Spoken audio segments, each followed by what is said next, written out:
The city was shrouded in darkness as the moon ascended into the inky sky, casting an eerie glow over the deserted streets. In the heart of the metropolis, a malevolent force lurked, waiting to unleash its unholy wrath upon the unsuspecting inhabitants. This was the domain of Fenris Bloodmoon, a supervillain of unimaginable terror who wore the veneer of wealth and power by day and transformed into a depraved werewolf by night. Fenris, the enigmatic tycoon, resided in a mansion that stood as a grotesque monument to his opulence. It loomed ominously on the outskirts of the city, concealing a hidden chamber where the malevolent metamorphosis took place. During the day, Fenris navigated the world as a charming businessman, but as the sun dipped below the horizon, he succumbed to the primal call of the moon, unleashing the monstrous beast within. The city had no knowledge of the terror that awaited them each night. Streets that once echoed with the hustle and bustle of daily life became the hunting grounds for Fenris Bloodmoon's reign of chaos. The air carried an otherworldly tension, as though the city itself held its breath, anticipating the malevolent transformation that would soon take place. As the moon's glow intensified, a chilling howl pierced the silence, signaling the beginning of Fenris's rampage. His transformation was a ghastly spectacle. Bones cracked, muscles contorted, and fur sprouted from his human form. In the span of seconds, Fenris transformed into a monstrous werewolf, a grotesque fusion of man and beast. His eyes glowed with an unnatural hunger as he prowled the streets with a predatory grace. The city's architecture crumbled beneath the might of his massive claws, and the air resonated with the anguished cries of those unfortunate enough to cross his path. Fenris reveled in the destruction, a malevolent force of nature leaving behind a trail of desolation. Buildings collapsed like house cards, and the once thriving cityscape became a macabre battleground. Fenris targeted both the powerful and the vulnerable, showing no mercy in his pursuit of chaos. The city's law enforcement, ill-equipped to handle such supernatural malevolence, watched helplessly as Fenris unleashed his wrath upon the metropolis. But Fenris Bloodmoon was not merely a mindless beast, he was a sadistic tormentor. His depravity extended beyond physical destruction. He delighted in the psychological torment inflicted upon his victims. At each crime scene, he left behind cryptic messages, taunting the city with promises of more terror. The messages hinted at an ancient curse and dark rituals, weaving a web of fear that entangled the minds of the already terrified populace. The citizens, living in constant fear, huddled in their homes, hoping the night would pass without the monstrous marauder's visitation. Whispers of the curse spread through the city like a contagion, infecting the collective consciousness with paranoia and dread. Fenris Bloodmoon became more than a name. He became a nightmarish legend, a spectral boogeyman invoked to scare misbehaving children and cautionary tales told in hushed tones. As Fenris continued his nightly reign of terror, the city spiraled into madness. Each full moon brought with it a renewed onslaught of destruction, leaving the once thriving metropolis in a state of perpetual fear and despair. The supervillain werewolf's legacy grew with each passing night, etching a chapter of horror into the annals of the city's history. The media was ablaze with sensational headlines, speculating on the identity and motives of the elusive Fenris Bloodmoon. Conspiracies and theories circulated like wildfire, with some suggesting that the werewolf was a manifestation of the city's collective sins, a vengeful force sent to cleanse it of corruption. Meanwhile, Fenris reveled in the chaos he wrought. The city was his canvas, and each act of destruction was a stroke in his macabre masterpiece. His wealth afforded him a perverse luxury, the ability to indulge in his monstrous desires without fear of reprisal. The mansion on the outskirts of the city became a sanctuary for the malevolent transformation, a place where the line between man and beast blurred into a grotesque fusion of wealth and depravity. One fateful night, as the moon hung low in the sky, Fenris's rampage took an even darker turn. The city, now a mere shadow of its former self, seemed to convulse with the agony inflicted upon it.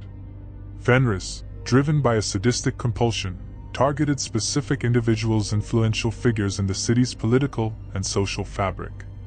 His monstrous claws tore through the doors of mansions, and his howls echoed through the corridors of power. The rich and powerful, once immune to the terrors of the night, now found themselves at the mercy of the supernatural force that stalked them. Fenris reveled in the perverse pleasure of dismantling the structures of privilege and influence, leaving behind a shattered elite and a city in ruins. The media, now a tool of Fenris's psychological warfare, received cryptic messages that hinted at a malevolent agenda. The messages spoke of a reckoning, a cleansing of the city's sins, and a perverse desire to expose the rot that festered beneath the veneer of prosperity. The city's elite, once cocooned in their ivory towers, now faced the wrath of a beast that cared not for social status or wealth. As the city teetered on the brink of collapse, a small group of individuals emerged from the shadows. A disparate band of survivors, each touched by the horrors unleashed by Fenris Bloodmoon, came together with a shared purpose to unmask the beast and put an end to the reign of terror. They delved into ancient lore, seeking clues about the curse that bound Fenris to his monstrous form. Their journey led them through forgotten archives, occult libraries, and secret societies that whispered of forbidden knowledge. The group uncovered a dark history that intertwined with the city's origins, a tale of a vengeful curse placed upon those who dared exploit the city for their gain. Fenris, it seemed, was the manifestation of that curse, a creature born of the city's collective sins and the embodiment of retribution. Armed with this newfound knowledge, the group devised a plan to confront Fenris Bloodmoon. They sought to exploit the vulnerability that lurked beneath the beast's monstrous exterior, the human soul trapped within the cursed shell. Each member brought a unique skill set to the table, from arcane knowledge to combat prowess, and together they prepared for the ultimate showdown. The night of the next full moon arrived, and the city held its breath in anticipation of Fenris's onslaught. The group, clad in makeshift armor and armed with ancient artifacts, ventured into the heart of the city, guided by the chilling howls that reverberated through the desolate streets. The confrontation with Fenris Bloodmoon was inevitable. The group tracked the beast to its lair, the mansion that stood as a grotesque symbol of wealth and malevolence. As they entered the mansion's hidden chamber, they were greeted by the monstrous form of Fenris, a creature fueled by primal rage and centuries of pent-up fury. A fierce battle ensued as the group fought against the werewolf's savage onslaught. Fenris, however, proved to be a formidable adversary, his supernatural strength and speed testing the limits of their resolve. The mansion became a battleground, with walls shaking and artifacts shattering as the group struggled to subdue the beast. Amidst the chaos, one member of the group, a scholar well-versed in ancient rituals, uncovered a way to break the curse that bound Fenris. The ritual required a combination of mystical artifacts and the convergence of lunar energies, and the group frantically worked to set the plan in motion. As the ritual unfolded, the mansion quaked with the supernatural forces at play. Fenris, momentarily weakened by the arcane energies, writhed in pain, revealing a glimmer of the human consciousness trapped within the monstrous exterior. The group pressed on, fueled by the desperate hope that they could save the tormented soul within the beast. In the climax of the ritual, the curse binding Fenris began to unravel. The werewolf's monstrous form contorted and convulsed, and the air resonated with the agonized howls of the creature.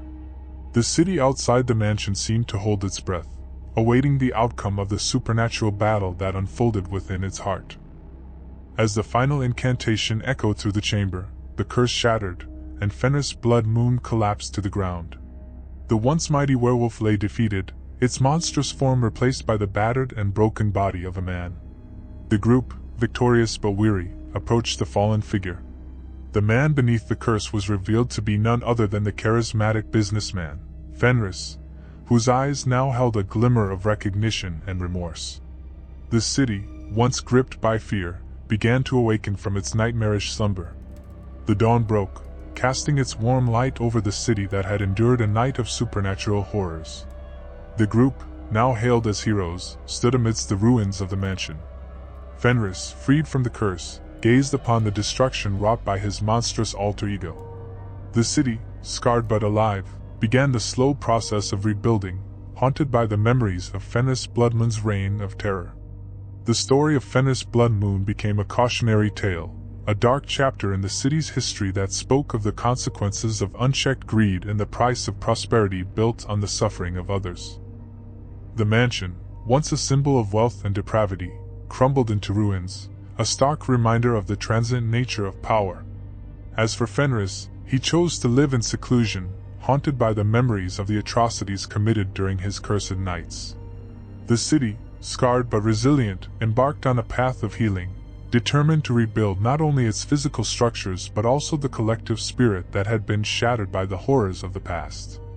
The once terrifying legend of Fenris Blood Moon faded into obscurity, a cautionary tale told in hushed tones by those who remembered the night when the line between man and monster blurred into a grotesque fusion of wealth and depravity. The city, forever changed by the ordeal, carried the scars of its darkest chapter, a testament to the enduring struggle between light and darkness within the human soul. 1. Queen Elizabeth II, allegedly accused due to her stoic demeanor and unchanged appearance over the years. The conspiracy suggests that she is a shape-shifting reptilian disguised as a British monarch. 2. George W. Bush. Conspiracy theorists point to peculiar facial expressions captured in photographs, claiming that they resemble reptilian features. These claims are often associated with his time as the US president. 3. Justin Bieber. Speculations about Bieber being a reptilian are linked to his rapid rise to fame at a young age and perceived anomalies in his behavior. Some theorists view his success as evidence of a hidden agenda. 4. Mark Zuckerberg. Accused of being a reptilian due to his seemingly robotic or awkward public appearances. Some conspiracy theorists claim that his role in founding Facebook is part of a larger, hidden agenda. 5. Hillary Clinton. Allegations against Clinton stem from her composed public demeanor and perceived lack of emotional expression. Some conspiracy theorists link these traits to the reptilian conspiracy theory. 6. Barack Obama. Accused of being a reptilian based on his charismatic yet composed public persona. The conspiracy theory suggests that his eloquence and charm are part of a facade hiding his true identity. 7. Angelina Jolie. Some conspiracy theorists point to Jolie's striking features and her involvement in humanitarian efforts as suspicious. These claims are not based on evidence but rather on perceived connections between her actions and the reptilian conspiracy theory. 8. Elon Musk. Conspiracy theorists allege that Musk's unorthodox behavior and ambitious projects are evidence of his reptilian identity. These claims often focus on his influential role in technology and space exploration. 9. Taylor Swift. Accusations against Swift include claims about her rapid rise to fame and perceived ability to control public narratives. Some conspiracy theorists suggest that her success is orchestrated as part of a larger reptilian agenda. 10. David Icke. While not accused himself, David Icke is a notable proponent of the reptilian conspiracy theory. He claims that many influential individuals, including those mentioned above, are actually shape-shifting reptilian aliens working against human interests. In the dimly lit streets of Niji City in the 1920s, an eerie silence hung in the air as the moon cast long shadows over the cobblestone pathways. Little did the unsuspecting citizens know that a sinister force was about to descend upon their once thriving city.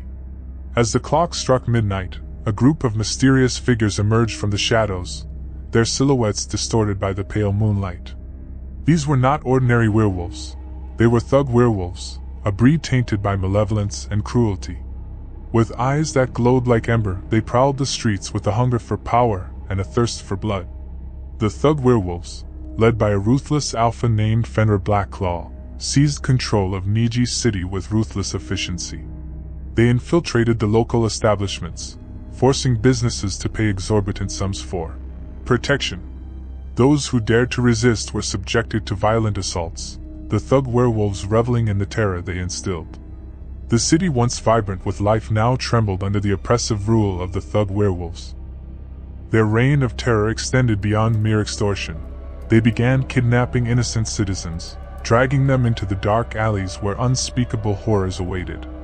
The air was thick with the stench of fear as rumors circulated about the gruesome fate that awaited those who crossed the thug werewolves. Niji City became a twisted realm where the howls of agony mixed with the eerie growls of the thug werewolves. The once beautiful architecture was now marred by the shadows of malevolence, and the streets echoed with the mournful cries of those who had fallen victim to the insatiable appetite of these monstrous beings. Desperation settled in the hearts of the remaining citizens as they struggled to survive in this nightmarish landscape. The thug werewolves reveled in the chaos, their reign of terror unchecked as the city succumbed to darkness. The legend of Niji City persisted as a cautionary tale, a grim reminder of the time when thug werewolves ruled with brutality, and the once bustling city became a haunting graveyard of lost souls. The memory of that fateful era lingered like a chilling howl in the wind, a reminder that even in the darkest corners, unspeakable horrors could rise to devour the innocence that once thrived. In the eerie autumn of 1960, a dense shroud of mystery enveloped the small town of Pocahontas, Arkansas.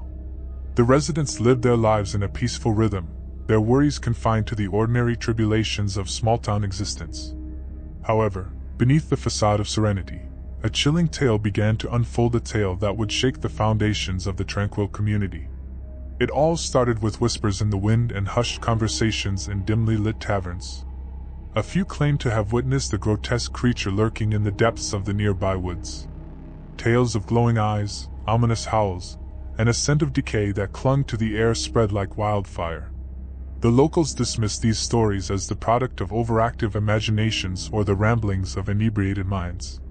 One man, however, stood by his harrowing account. Harold Matheson, a seasoned hiker and a familiar face in Pocahontas, swore he had encountered the beast firsthand. His claims were met with skepticism and ridicule, as the townsfolk refused to entertain the notion of a monstrous entity in their idyllic surroundings. Undeterred by the disbelievers, Harold decided to take matters into his own hands. Armed with a grenade and a JCP Hi-Point 40 handgun, he embarked on a solitary expedition into the heart of the ominous woods. The moon hung low in the night sky, casting eerie shadows that danced among the trees. The air was thick with tension as Harold ventured deeper into the unknown. The crunch of leaves beneath his boots echoed through the silent forest. He felt the weight of his weapons, a cold reminder of the ominous task at hand. As he moved cautiously, the moonlight revealed twisted branches that seemed to reach out like skeletal fingers. The air grew colder, and an otherworldly stillness settled over the woods. Suddenly, a low growl echoed through the trees, sending shivers down Harold's spine. He froze, gripping his weapons tightly. The underbrush rustled, and the gnarled silhouette of the beast emerged from the shadows. Its eyes glowed with an unnatural luminescence, and its grotesque form sent waves of dread through Harold's core. For a moment, the hiker forgot his initial intent to confront and eliminate the creature. The sheer horror of the beast paralyzed him. A grotesque fusion of nightmare and reality stood before him, a creature that defied all reason and logic. But fear, though paralyzing, can also act as a catalyst for survival. As the beast lunged forward, Harold snapped back to reality. Panic fueled his every instinct as he turned and sprinted through the twisted maze of trees. The creature pursued, its monstrous roars echoing through the night. The pursuit was relentless, and every glance over Harold's shoulder revealed the creature closing in. His heartbeat thundered in his ears, drowning out the sounds of the forest. The once familiar terrain became a chaotic blur as he desperately tried to outpace the relentless horror at his heels. In a fleeting moment of respite, Harold stumbled upon a small clearing. Gasping for breath, he turned to face the pursuing beast. The creature, now mere feet away, paused and regarded him with malevolent eyes. The moonlight revealed jagged teeth and matted fur, adding to the nightmare that had become his reality. With a surge of adrenaline, Harold raised his weapons, the cold steel providing a semblance of reassurance. But as he prepared to defend himself, a realization dawned upon him: this was not a battle that could be won with conventional arms. The very fabric of the forest seemed to pulse with an ancient malevolence, and the creature embodied a force beyond comprehension. In an act of desperation, Harold unleashed the grenade, hoping to deter the beast. The explosion rattled the clearing, but the creature emerged unscathed, its eyes ablaze with a feral intensity. The hiker's last hope shattered like glass, leaving him alone in the darkness with a relentless adversary. The beast, undeterred by the feeble attempt to fend it off, resumed its pursuit. Harold, now resigned to his fate, faced the creature with a grim determination. The JCP Hi-Point 40 handgun felt like a triviality in the face of such malevolence. As the creature closed the distance, Harold's mind raced through fragments of his life, memories of family, friends, and the simple joys of existence. But these reflections offered no solace in the face of impending doom. The grotesque entity loomed over him, its breath hot and putrid against his face. With a surge of primal instinct, Harold fought back. The handgun discharged, its deafening roar resonating through the forest. The creature recoiled momentarily, but the hiker's dwindling strength proved no match for the relentless foe. The struggle continued, an agonizing dance between predator and prey. In the final moments, as Harold's grip on consciousness waned, he glimpsed the abyss within the creature's eyes. It was not just a beast, it was a manifestation of the primeval darkness that lurked in the heart of the woods. The forest itself seemed to bear witness to this grim confrontation, indifferent to the struggles of mere mortals. As the moonlight cast its pale glow upon the chilling tableau, the forest absorbed the echoes of the feudal battle. The grotesque creature, victorious in its malevolent dominion, disappeared into the shadows, leaving behind a silent clearing and the lifeless form of the hiker. Pocahontas, oblivious to the tragedy that had unfolded in the heart of its woods, continued its existence in blissful ignorance. The tale of Harold Matheson and the horrific beast became a whispered legend, dismissed as the ramblings of a troubled mind or the stuff of campfire horror stories. Yet, the woods retained an aura of foreboding, and those who dared to venture too deep could sense the lingering malevolence that hung in the air. The truth remained hidden, swallowed by the shadows, as the enigmatic creature continued its watch over the untamed heart of Pocahontas. The town, wrapped in its quaint serenity, remained oblivious to the darkness that lurked just beyond the edge of the woods, a darkness that hungered and waited for the next unwitting soul to stray into its grasp. In the vast expanse of northern Alabama's untamed wilderness, a region cloaked in mystery and shadow, an adventurous spirit named Jacob found himself entangled in a tale of terror that would etch its mark on the fabric of his very being. The year was 1995, a time when the echoes of the past whispered through the ancient trees, their leaves carrying secrets of centuries long gone. Jacob, an intrepid hiker with an insatiable wanderlust, sought solace in the heart of nature, craving the thrill of the unknown. Armed with a backpack containing only the essentials, a flashlight, and a heart brimming with curiosity, he set forth into the dense forest, where time seemed to stand still. As the sun dipped below the horizon, casting an ethereal glow upon the towering pines, Jacob found himself navigating through the labyrinthine trails. The rhythmic crunch of leaves beneath his boots echoed in the stillness, a harmonious symphony that serenaded the coming night. Choosing a small clearing for his camp, Jacob pitched his tent as the first stars emerged like distant beacons. A modest fire flickered to life, its feeble flames casting a warm glow against the encroaching darkness. Little did Jacob know, however, that hidden among the shadows was a malevolent force, a creature with eyes ablaze like fiery coals. The red-eyed specter observed Jacob from the depths of the forest, its presence as ancient as the trees themselves. A creature cursed to roam the land in search of souls, its eyes glowed with an otherworldly intensity, revealing the malevolence that dwelled within. Legends spoke of the curse, a dark magic that bound the creature to an existence of eternal pursuit. As Jacob settled into his sleeping bag, blissfully unaware of the lurking peril, the first ominous growl resonated through the night. Glowing red eyes fixated on their unsuspecting prey.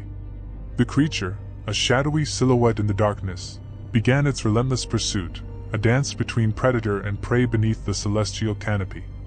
Branches snapped, leaves rustled, and the forest itself seemed to groan as the chase unfolded. Panic gripped Jacob's heart as he realized he was not alone in the wilderness. The red eyes gleamed, a haunting beacon that marked the relentless advance of the cursed creature. With adrenaline coursing through his veins, Jacob hastily packed his belongings, abandoning his camp in a desperate attempt to outrun the impending doom. The creature, however, moved with an unnatural swiftness, its ethereal form gliding through the shadows with a determination that transcended the physical realm. The pursuit through the dense woods blurred the line between nightmare and reality. Jacob's breath came in ragged gasps, the relentless pursuit driving him to the edge of despair. Glowing red eyes remained a constant presence, an ever-watchful sentinel that heralded the encroaching darkness.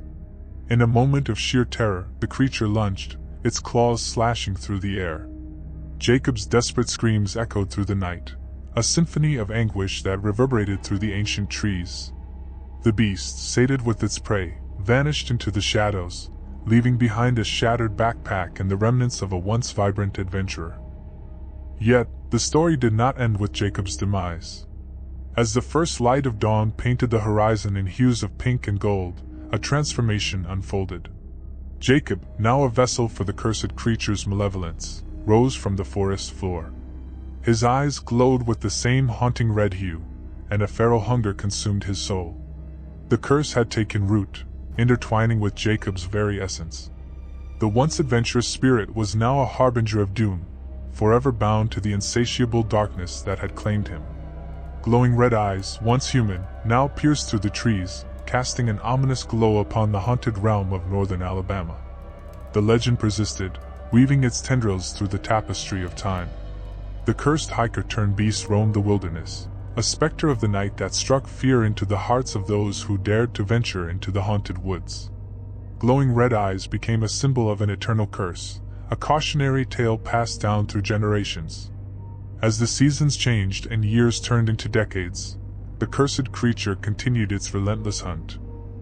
Its glowing red eyes remained an indelible mark on the landscape, an eternal guardian of the haunted woods that had claimed both the living and the damned. And so, the tale unfolded like an ancient epic, a story of curses and transformations, of a lone hiker and the malevolent force that forever altered the course of his existence. The red-eyed specter, a phantom of the wilderness, lingered in the collective memory, a reminder that some secrets were better left undisturbed in the heart of the untamed wilderness. In the heart of the vast Montana wilderness, there existed a town that had long avoided the gaze of modernity, hidden away from the prying eyes of the bustling world. This town, nameless and secluded, thrived in the simplicity of its existence. The year was 1973, and the tranquility of this peaceful enclave was about to be shattered by a malevolent force that would etch itself into the nightmares of its residents. The first tremors of fear surfaced with the grisly discoveries of mutilated livestock and inexplicable vanishings of beloved pets. Whispers circulated amongst the townsfolk, tales of a creature haunting the moonlit nights and instilling terror in the hearts of those who dared to venture beyond the safety of their homes. A shadowy figure, either man nor beast, prowled the outskirts, leaving behind a trail of dread. As the ominous signs multiplied, the town descended into a state of collective paranoia. Panic spread like wildfire as rumors of the nameless menace took root. The creature, a werewolf by all accounts, seemed to revel in the moon's glow, its haunting howls echoing through the hills, chilling the blood of anyone who heard. Desperation compelled the townspeople to organize search parties, armed with shotguns and torches, determined to confront and eradicate the malevolent force that threatened their way of life. Yet the werewolf proved elusive, cunningly eluding capture and leaving behind only devastation. The climax of the terror arrived when the creature targeted the Johnson family, an isolated farmhouse perched on the outskirts of the nameless town. The townsfolk, gripped by a fervor to end the reign of the werewolf, rallied together and set out to confront the beast. Their journey led them to the desolate cliffs overlooking a deep gorge, a place seemingly chosen by destiny for the final confrontation. In the moonlit darkness, a fierce battle unfolded. The werewolf, ferocious and relentless, fought back against the determined group.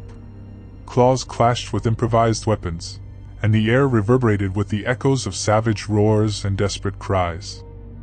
In a moment of sheer desperation, the townsfolk managed to push the creature off the cliff, sending it plummeting into the abyss below.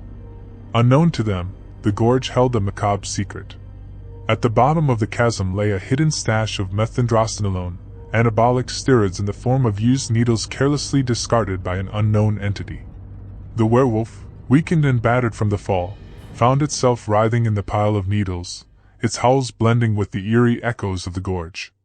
As the potent steroids seeped into its wounds, an unnatural transformation unfolded.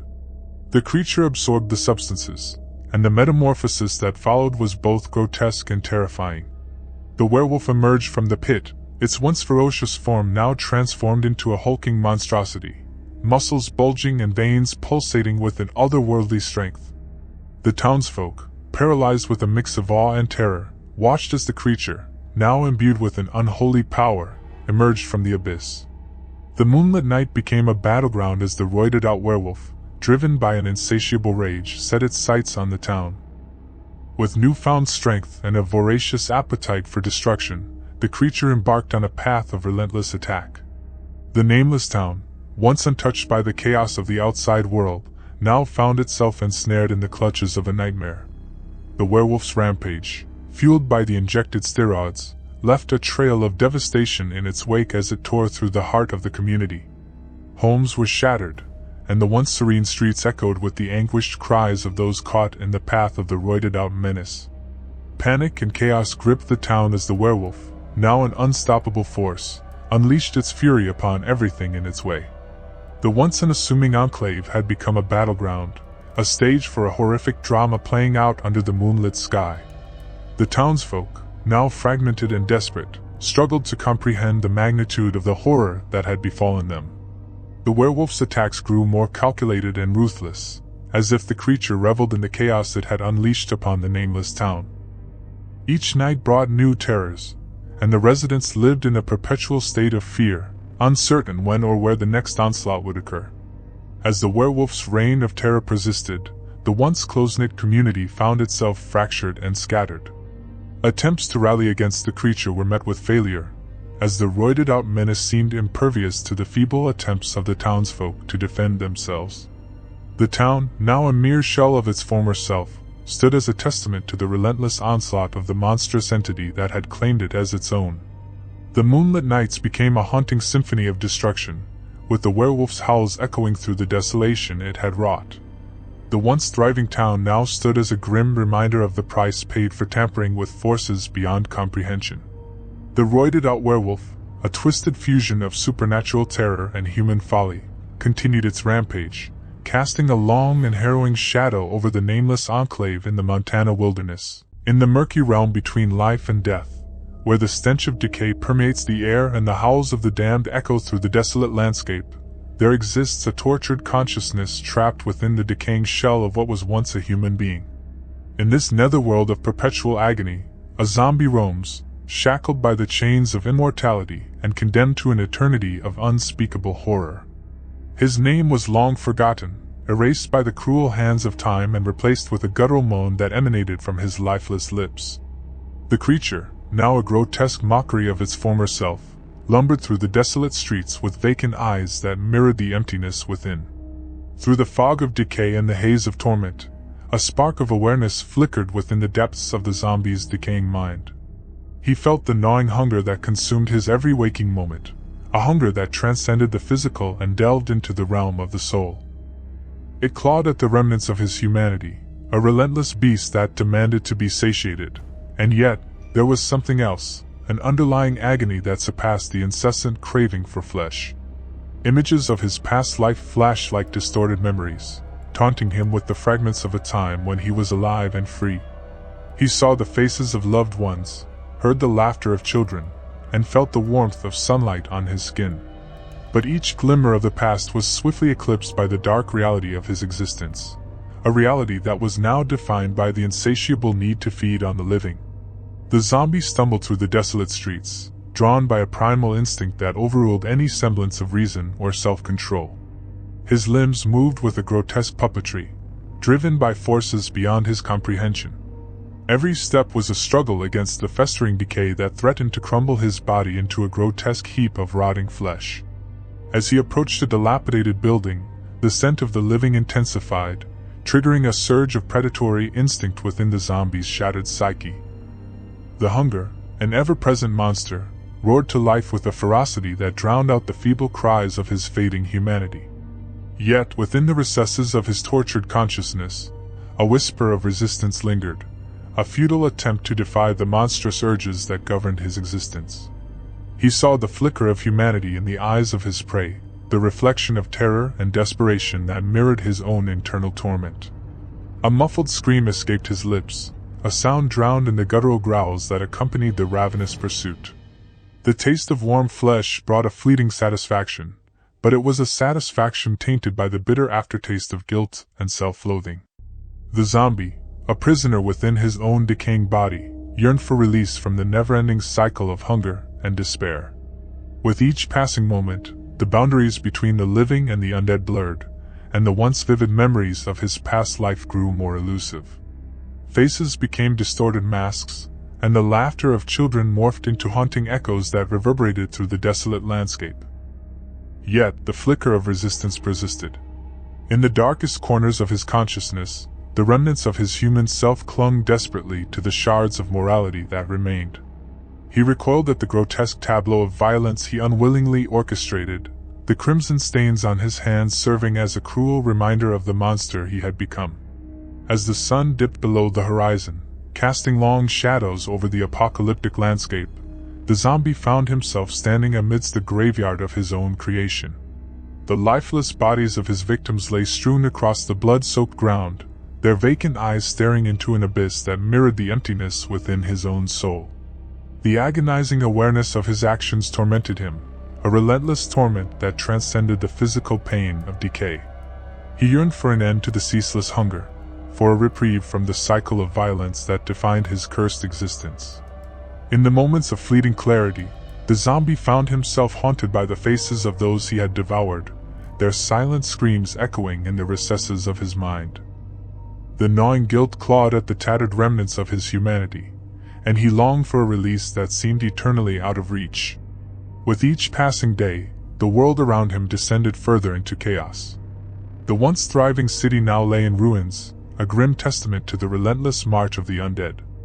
Hordes of zombies roamed the streets, driven by an insatiable hunger that knew no bounds. Yet, amidst the sea of decaying faces, the consciousness within the zombie's shattered mind fought against the current of mindless brutality. He witnessed the atrocities committed by his fellow undead, the indiscriminate slaughter that rendered the distinction between predator and prey meaningless. The zombie recoiled at the grotesque symphony of moans and growls that filled the air, a cacophony of despair that mirrored the torment within his own decaying soul. In the midst of the mindless horde, he clung desperately to the vestiges of his fading humanity, a silent plea for redemption in a world that had long lost its sanity.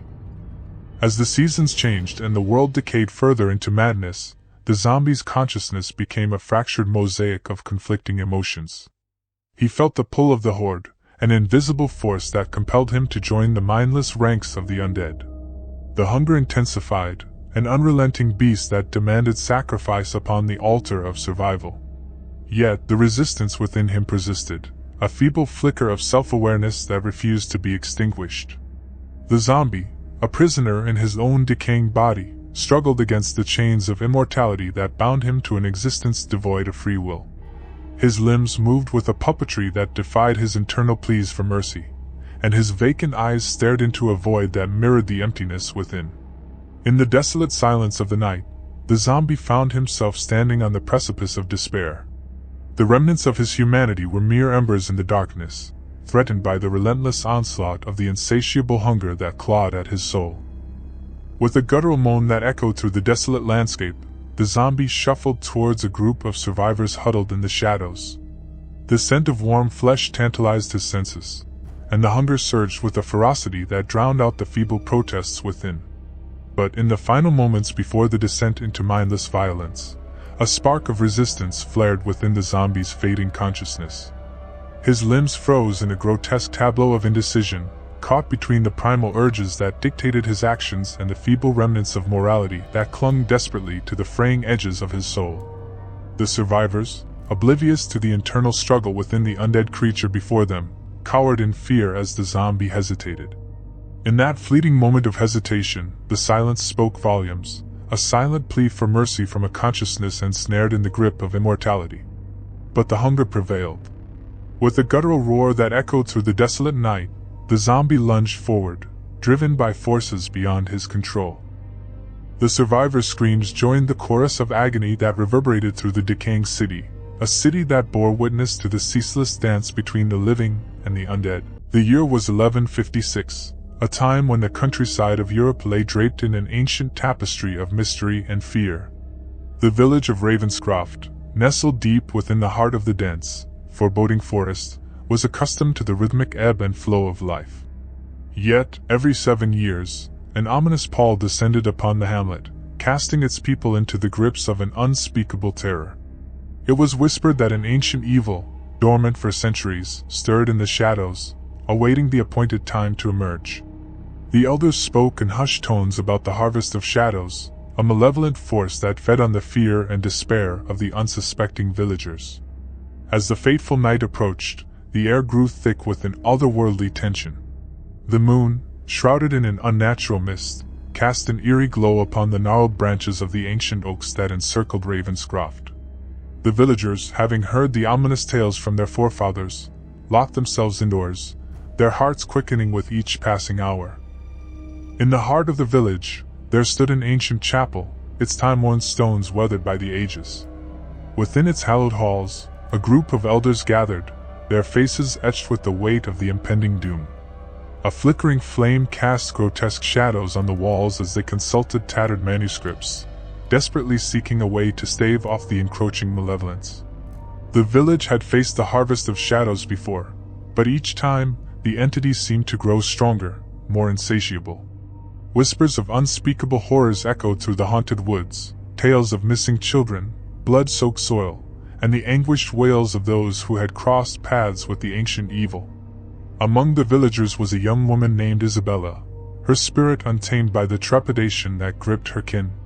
Drawn by an inexplicable force, she found herself standing before the chapel, the cold stone beneath her feet resonating with an ancient power. The elders regarded her with a mixture of fear and reverence, recognizing an unspoken destiny etched in the lines of her face. As the dreaded night fell, a haunting wind swept through the village, carrying with it the anguished whispers of 1,000 tormented souls. The air became palpable, charged with a malevolent energy that clung to the skin like a cursed shroud. The villagers, cowering in their homes, prayed fervently for the dawn to break the sinister spell. Isabella, however, felt an unsettling compulsion drawing her into the heart of the forest. Ignoring the pleas of the elders, she ventured into the shadowed abyss, guided by an unseen force. The dense canopy overhead swallowed the moonlight, casting her path into an inky abyss. As she navigated the twisted labyrinth of ancient trees, the air became dense with a suffocating malevolence. The forest seemed to come alive with sinister whispers, the very earth beneath her feet resonating with the pulse of an ancient heartbeat. Isabella pressed on, determined to confront the evil that gripped her village. Deeper into the woods, she stumbled upon an ancient altar, adorned with grotesque carvings depicting unspeakable horrors. The air crackled with an unholy energy, and a malevolent presence stirred, coalescing into a shapeless form before her. The harvest of shadows had awakened.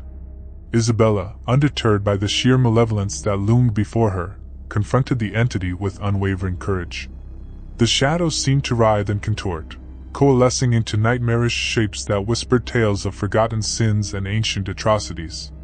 The very fabric of reality seemed to warp as the entity sought to ensnare Isabella in its suffocating embrace. The villagers, sensing a shift in the cosmic balance, gathered at the edge of the haunted woods, their eyes wide with terror. The elders, torn between despair and hope, clung to ancient incantations, their feeble attempts to banish the malevolence proving futile. Isabella, her spirit intertwined with an ancient power, faced the harvest of shadows in a battle that transcended the mortal realm.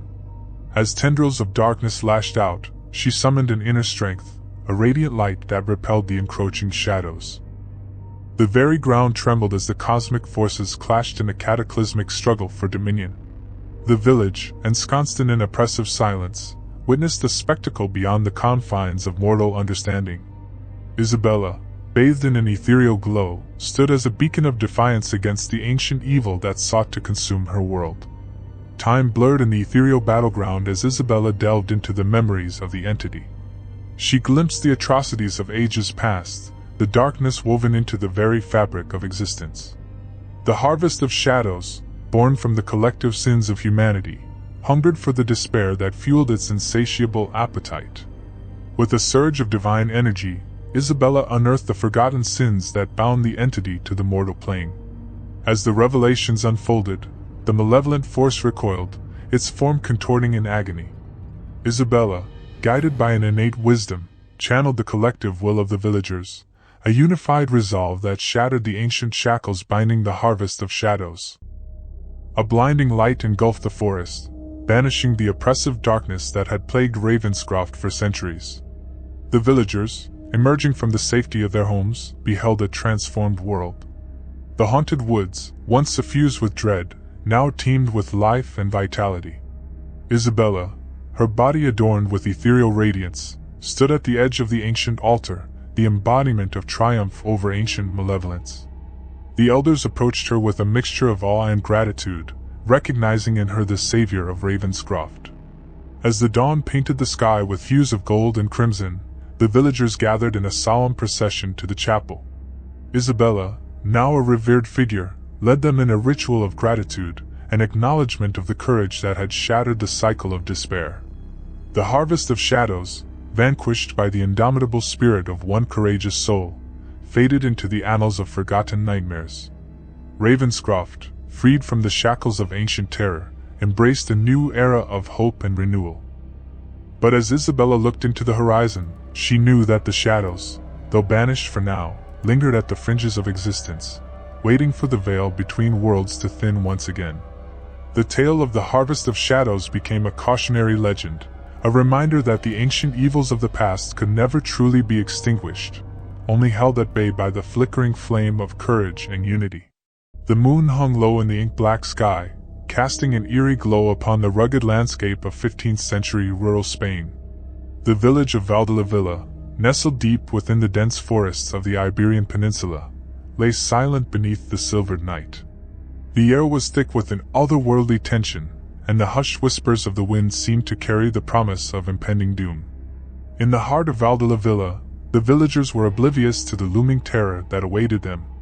Juan, a humble blacksmith, worked tirelessly in his shop, hammering out the red-hot metal on his anvil.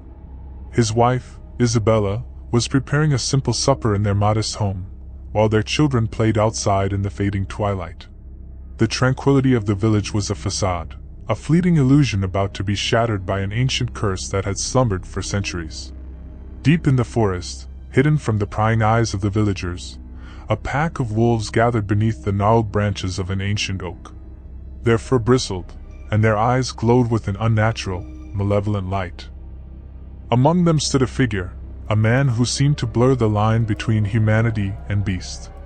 His name was Alaric, a cursed soul condemned to roam the earth as a werewolf for all eternity. Alaric's eyes scanned the horizon as he let out a guttural howl, a signal to his brethren that the time had come. The villagers of Valdelavilla were about to face a terror unlike any they could have imagined. As the moon ascended higher in the sky, the peaceful atmosphere of the village began to twist and distort. The air itself seemed to pulse with an otherworldly energy, causing unease among the animals and casting shadows that danced with unnatural life. In the quiet alleys and rustic homes, the first tendrils of fear began to slither into the hearts of the unsuspecting villagers. At the stroke of midnight, the tranquil night shattered like glass. A blood-curdling scream echoed through the narrow streets, jolting the villagers from their slumber. It was the voice of Marta, a young maiden who had ventured out to draw water from the well. When the villagers rushed to her aid, they were met with a grisly sight. Marta's eyes were wide with terror, and her body convulsed with an unholy rage. Blood dripped from her mouth, staining her once pure white gown. As the horrified villagers tried to restrain her, Marta's body contorted in unnatural ways, and her teeth elongated into razor-sharp fangs. The curse had taken hold. The news of Marta's transformation spread like wildfire through Valdelavilla. Panic seized the village as more and more of its inhabitants succumbed to the curse. The once tranquil streets became battlegrounds, as desperate villagers fought against their own friends and family members turned rabid werewolves. Juan, the blacksmith, armed himself with a makeshift weapon and stood guard at the entrance of his home. Isabella clutched their children close, her eyes filled with a mixture of fear and determination. The once united community now teetered on the brink of chaos. The moon hung high in the sky, its cold light revealing the true horror that had befallen Valdelavilla. The howls of werewolves echoed through the forest, mingling with the anguished cries of the villagers. The air was thick with the metallic scent of blood and the acrid stench of fear. As the night wore on, a group of survivors emerged, seeking refuge in the village chapel. The priest, Father Rodrigo, attempted to offer solace and prayers, but his words were drowned out by the growls and snarls outside. The surviving villagers huddled together, their eyes darting nervously at every creak and groan of the old wooden structure. In the heart of the chaos, Alaric, the cursed werewolf who had unleashed this nightmare, reveled in the madness he had unleashed. His eyes burned with a malevolent gleam as he prowled through the darkened streets, leading his pack in a relentless pursuit of the remaining villagers. The survivors in the chapel knew they couldn't stay hidden forever. Desperation gripped their hearts as they whispered among themselves, seeking a plan to escape the cursed village. Juan, driven by the primal instinct to protect his family, stepped forward with a proposal. "We must make a run for it," he declared, his eyes filled with a steely resolve. "Head south, through the forest, and pray we can outrun these beasts until the dawn breaks." The survivors nodded in agreement, their faces grim with the realization that their once beloved home had become a nightmarish hunting ground. With bated breath, they waited for an opportune moment to make their escape. As the survivors slipped out of the chapel one by one, the moonlit night seemed to conspire against them. The snarls of werewolves grew louder, and the shadows seemed to stretch and twist, threatening to expose their every move. The group moved with a cautious haste, their eyes scanning the darkness for any sign of the approaching danger.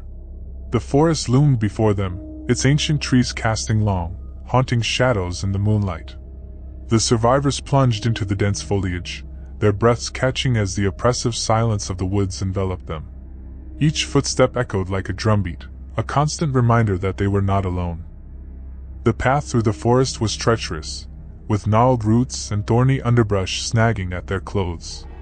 The survivors pressed on, fueled by a desperate determination to escape the cursed village. Unbeknownst to them, the werewolf pack closed in, their feral senses keen to the scent of prey. Hours passed, each one more agonizing than the last. The survivors could feel the relentless pursuit of the werewolves, their growls and howls closing in like the tightening coils of a trap. Just as despair threatened to consume them, Juan spotted a glimmer of hope through the dense foliage, a clearing bathed in the ethereal light of the moon. The survivors emerged into the clearing, their eyes widening in awe at the sight before them. In the center of the clearing stood an ancient, moss-covered stone altar, a relic from a time long forgotten. It seemed to pulsate with a mysterious energy, beckoning the survivors to seek refuge within its mystical embrace. Without hesitation, the group gathered around the altar, their breaths coming in ragged gasps. The werewolves, now mere shadows in the periphery of the clearing, hesitated at the edge, their predatory instincts conflicting with an unseen force emanating from the ancient stone.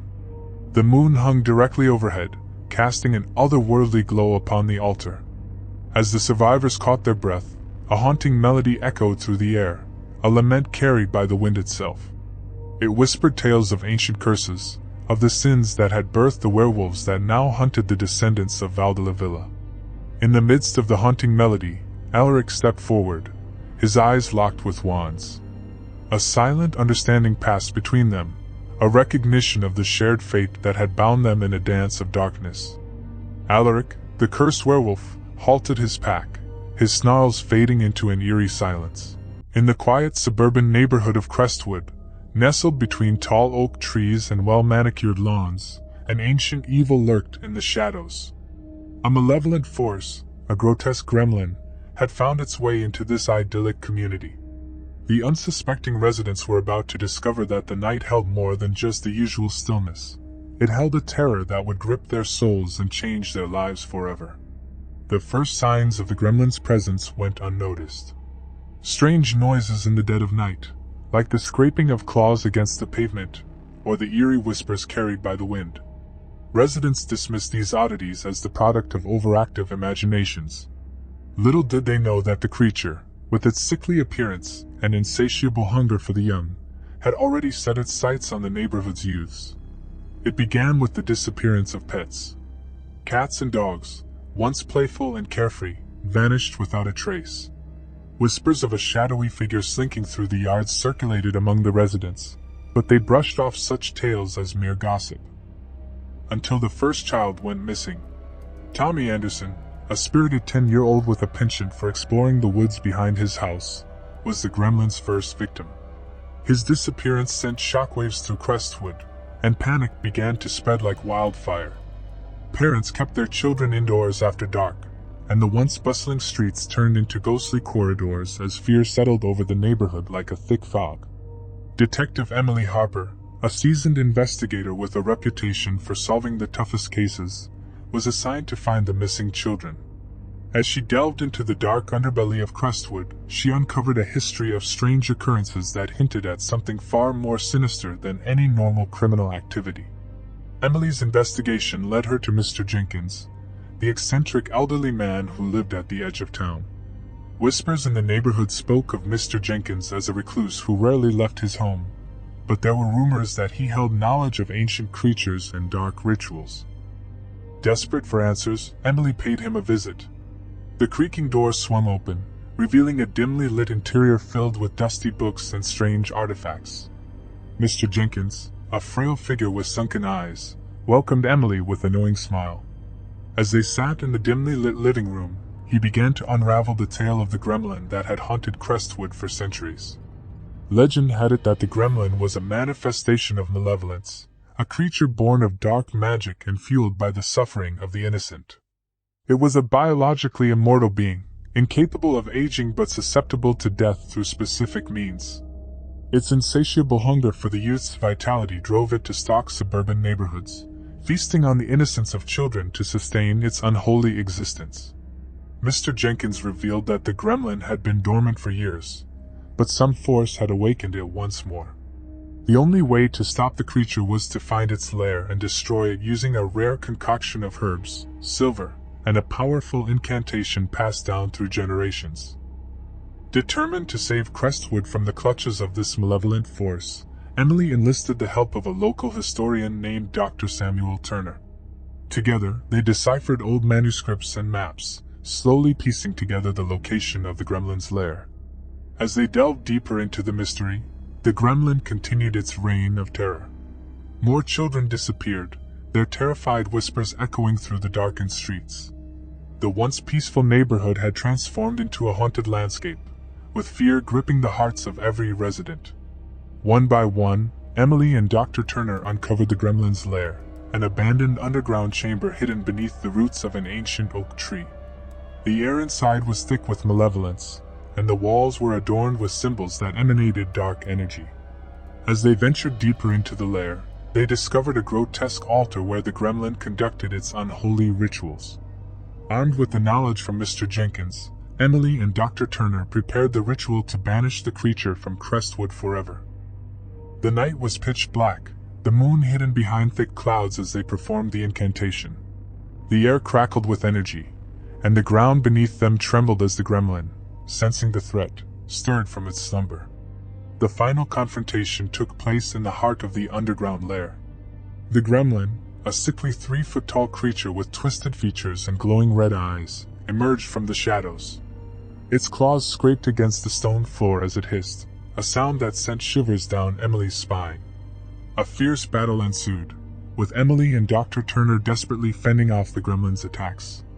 The air was thick with tension as they chanted the incantation, the words echoing through the chamber like a powerful hymn against the forces of darkness. The gremlin, sensing its impending doom, fought with a ferocity that defied its small stature. As the incantation reached its climax, Emily and Dr. Turner unleashed the concoction of herbs and silver, casting it upon the gremlin. The creature screeched in agony as the mixture seeped into its wretched form, weakening its malevolent essence. With a final burst of energy, they completed the ritual, banishing the gremlin back to the shadows from whence it came. The lair trembled, and the walls seemed to close in on them as the gremlin's presence faded. With a blinding flash, the underground chamber collapsed, sealing the evil within its depths. Crestwood was bathed in an eerie silence as the malevolence that had plagued the neighborhood vanished. The next morning, the sun rose over a changed Crestwood. The fear that had gripped the community slowly lifted, and the missing children returned home, their memories clouded by the horrors they had endured. The townsfolk, grateful for Emily and Dr. Turner's bravery, began to rebuild their shattered lives. As the months passed, the events of that fateful night became a distant memory, a whispered tale shared among the residents of Crestwood. Yet, in the darkness beyond the suburban streets, the Gremlin's lair remained sealed, a testament to the ancient evil that had once threatened to consume the innocence of an entire neighborhood. Crestwood returned to its quiet, peaceful existence, but the scars of that night lingered in the hearts of those who had witnessed the terror. The oak trees whispered secrets of the past, and the shadows held the echoes of a creature that would forever haunt the memories of the suburban community. The Gremlin had been defeated, but the darkness it left behind would forever cast its shadow over Crestwood. The night was thick with an eerie silence as the moon cast a pale glow over the desolate waters. The ship, once a grand vessel of luxury, now sailed through the fog like a ghost in itself. The air was damp and cold, seeping through the bones of those unfortunate souls who found themselves aboard the forsaken vessel. The group of strangers, a mix of passengers and crew, had awakened to an unsettling reality. None of them could recall how they arrived on this ship, and the once familiar surroundings seemed twisted and distorted. The halls echoed with the creaking of the ship's time-worn frame, creating an unsettling symphony of groans and moans. As the group gathered in the dimly lit common area, anxiety hung in the air like a heavy fog. They exchanged fearful glances, searching for answers that eluded them. A sense of foreboding settled upon them as they realized that something was terribly wrong. Among the passengers were Jake, a software engineer in his mid-30s, Sarah, a nurse with a kind heart, Richard, an elderly war veteran, Emma, a teenager traveling with her parents, and Captain Williams, the ship's former captain who couldn't make sense of the current state of his vessel. As they navigated the dimly lit corridors, strange occurrences began to unfold. Elevators defied the laws of physics, taking passengers down 3 floors only to open onto the same floor they departed from. Unsettling whispers echoed through the halls, each voice distinct yet untraceable. Shadows danced in the corners of their vision, leaving them constantly on edge. The ship itself seemed to be alive, its ancient timbers creaking and groaning with a malevolent intent. As the group delved deeper into the labyrinthine passageways, they stumbled upon a forgotten ballroom adorned with decaying grandeur. Tattered curtains swayed ominously, and an ancient gramophone played a haunting melody that echoed through the desolate space. The first encounter with the unseen entity came as a shock. Emma, the teenage girl, wandered off on her own, lured by the distant strains of the mysterious music. As her parents frantically searched for her, a blood-curdling scream pierced the air. Rushing toward the source, they found Emma's lifeless body, her eyes wide with terror. From that moment, the ship became a hunting ground for an entity that seemed to transcend the boundaries of the living. Each victim met a gruesome end, their demise accompanied by inexplicable phenomena: flickering lights, disembodied whispers, and doors slamming shut on their own accord. Suspicion and fear infected the remaining survivors. The once united group now fractured as they turned on each other, suspecting that one among them was somehow connected to the malevolent force. Paranoia festered, feeding the unseen entity's insatiable appetite for fear. Captain Williams, desperate to regain control, gathered the survivors in the ship's bridge. The air in the room was heavy with tension as they attempted to formulate a plan.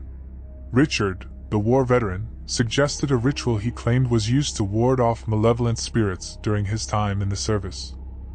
As the survivors hesitantly followed the ritual, an otherworldly force manifested in the room. Shadowy tendrils slithered across the walls, and a chilling voice echoed through the chamber, mocking their feeble attempts at defiance. The ritual seemed to anger the entity, intensifying its malevolence. The survivors, now on the brink of despair, faced the grim reality that escape might be impossible. The ship, a labyrinth of nightmares, conspired against them at every turn. The entity picked them off one by one, leaving behind a trail of death and terror. In the final throes of desperation, the survivors stumbled upon the ship's forgotten cargo hold. As they cautiously descended into the bowels of the vessel, they discovered a room filled with ancient artifacts and relics. Among the dusty crates, they found a weathered journal belonging to a long-forgotten sailor.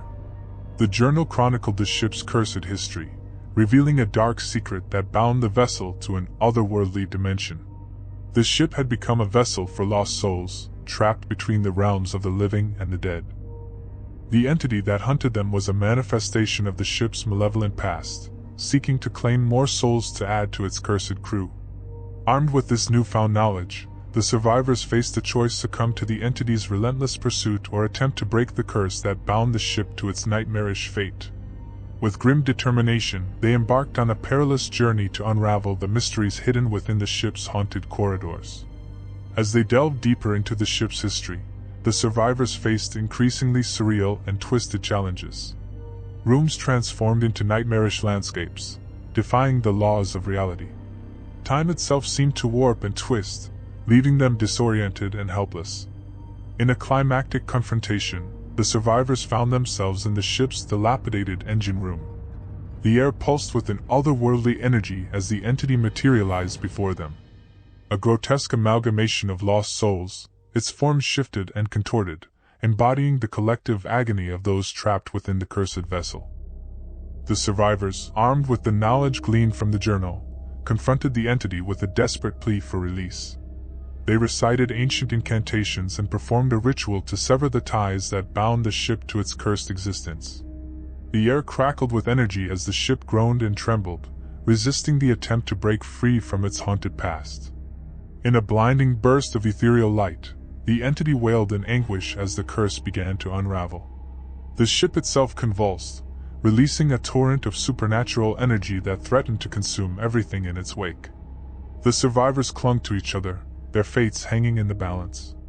As the chaos subsided, the survivors found themselves standing on the now still deck of the ship.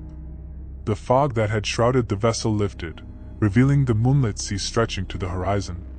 The once malevolent entity had dissipated, leaving behind a sense of eerie calm.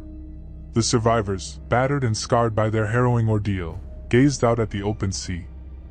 The cursed ship, now free from the shackles of its haunted past, sailed into the night, disappearing into the mist. The survivors, forever changed by their nightmarish experience, clung to the hope that they had escaped the clutches of the supernatural and could finally return to the realm of the living. As they stepped onto the solid ground of the harbor, the survivors cast one last look at the receding silhouette of the ghost ship. The echoes of the otherworldly ordeal lingered in their minds, a haunting reminder of the thin veil between the living and the dead. The ship, now lost to the sea, left behind a tale of horror that would forever be etched into the memories of those who had dared to venture into its haunted depths. Deep within the remote mountains of North Korea, where the dense pine forests held secrets, and the rugged terrain concealed ancient mysteries, a chilling legend whispered among the villagers. It spoke of a creature so fearsome, so utterly horrifying, that its very existence plunged the region into unparalleled chaos. The villagers trembled at the mere mention of its name, the Were-Bear. As the sun dipped below the horizon, casting an eerie glow upon the isolated villages, the atmosphere thickened with anticipation. The air itself seemed to shudder as a haunting howl echoed through the mountains, a sound that sent chills down the spines of those who heard it. The villagers huddled in their homes, their eyes wide with terror, as the monstrous creature prowled the night, its massive claws tearing through anything that stood in its path. The Were-Bear, a creature born of nightmare and legend, emerged only during the full moon. Its eyes glowed a malevolent red in the darkness, and its fur, as black as the deepest abyss, concealed a strength that surpassed any known creature in the region. Villagers who had dared to confront the Were-Bear spoke of its bloodlust, recounting tales of entire villages left in ruins, their inhabitants vanished without a trace. The government, initially dismissing the stories as mere folklore, soon found itself facing a terrifying reality. No military force, no matter how well equipped, could withstand the creature's ferocity. Panic spread like wildfire as the Were-Bear roamed freely, its insatiable hunger for destruction leaving behind a trail of desolation. Desperate, the government sought the assistance of shamans and mystics, hoping to find a way to curb the Were-Bear's rampage. The mystics, with fear in their eyes, spoke of an ancient curse that had given birth to this abomination, warning that the Were-Bear would only grow stronger with each passing night. As the moon waxed and waned, the Were-Bear's reign of terror escalated. Entire villages were abandoned, the survivors fleeing to the safety of the cities, leaving behind haunted landscapes where the once thriving communities lay in ruin. The air was thick with the stench of fear, and a pervasive sense of doom hung over the land. Rumors spread that the Werbear, having tasted the power it held over the region, had become an unstoppable force of nature. Some claimed it could control the very elements, conjuring storms and earthquakes at will. The once pristine mountains became a desolate wasteland, scarred by the claws and fangs of the nightmarish creature. The government, facing an unprecedented crisis, convened emergency meetings and mobilized all available resources to find a solution. Yet, each attempt to confront the Werbear ended in failure, the creature proving impervious to any attempts at banishment or containment. In the heart of this chaos, a renowned cryptozoologist named Dr. Eleanor Park found herself drawn to the mystery of the Werbear. Driven by a relentless curiosity and armed with a determination to unravel the truth, she arrived in the region, accompanied by a team of experts in folklore, biology, and paranormal studies. The villages, once lively and vibrant, now stood as silent witnesses to the devastation that had befallen them. Dr. Park immersed herself in the local lore, speaking to the few remaining villagers willing to share their stories. Through hours of interviews and investigations, a pattern began to emerge, a pattern of ancient rituals, forgotten curses, and a creature that defied the laws of nature. The team ventured into the heart of the mountains, guided by the cryptic clues provided by the villagers. Dr. Park, an expert in tracking elusive creatures, followed the twisted paths through the dense forests. Her senses heightened as she felt the presence of the Werbear drawing closer. As the team delved deeper into the mysterious terrain, the air became charged with an otherworldly energy. Strange symbols adorned the trees, and the ground beneath their feet seemed to resonate with an ancient power. Dr. Park, undeterred by the mounting tension, pressed forward, determined to uncover the truth behind the legend. One fateful night, under the glow of the full moon, the team encountered the Werbear. Towering over them, its eyes ablaze with a sinister light, the creature exuded an aura of primal fury. The air crackled with tension as the Werbear faced off against the intruders, its growls echoing through the mountains. In a moment of sheer terror, the team witnessed the Werbear's awesome power. It unleashed a torrent of supernatural forces, manipulating the very elements to thwart their every move. Dr. Park, undeterred by fear, recognized that the key to understanding the creature lay in deciphering the ancient rituals and curses that bound it to the mountains. Through a combination of scientific analysis and occult knowledge, Dr. Park and her team unraveled the complex web of enchantments that had given rise to the Werbear. They discovered that the creature was the result of a curse, cast centuries ago by a vengeful shaman seeking retribution for the desecration of sacred grounds. The team's findings led them to a hidden chamber deep within the mountains, a place where the mystical energies converged. There, they encountered the remnants of an ancient ritual site, its walls adorned with symbols that seemed to pulse with a malevolent energy. Dr. Park, guided by a profound intuition, realized that breaking the curse required a delicate balance of science and the supernatural. Armed with this newfound knowledge, the team embarked on a perilous journey to lift the curse that bound the Werbear to its nightmarish existence. The process was fraught with danger, as the creature, sensing the threat to its very existence, unleashed all its fury in a desperate bid to survive. As the team navigated the treacherous terrain, battling both the supernatural forces and the physical manifestations of the Werbear's power, they faced moments of doubt and despair. Yet Dr. Park remained resolute, her unwavering belief in the convergence of science and magic serving as a beacon of hope. The final confrontation took place at the heart of the ritual site, where the team performed a series of intricate ceremonies designed to break the ancient curse. The air hummed with tension as the Werbear, sensing the impending release, fought back with unprecedented ferocity. In a moment of climactic intensity, the curse was shattered, its mystical bonds unraveled by the combined efforts of science and magic. The Werbear, now free from the shackles that had bound it for centuries, underwent a profound transformation. The malevolent glow in its eyes dimmed, replaced by a glimmer of recognition and understanding. As the first light of dawn broke over the mountains, the Werbear stood before Dr. Park and her team, no longer a creature of nightmare but a being caught between two worlds. The villagers, drawn by the spectacle, cautiously emerged from their hiding places, their eyes filled with a mixture of awe and fear. The Werbear, now a guardian of the mountains rather than a harbinger of chaos, gazed at Dr. Park with a sense of gratitude.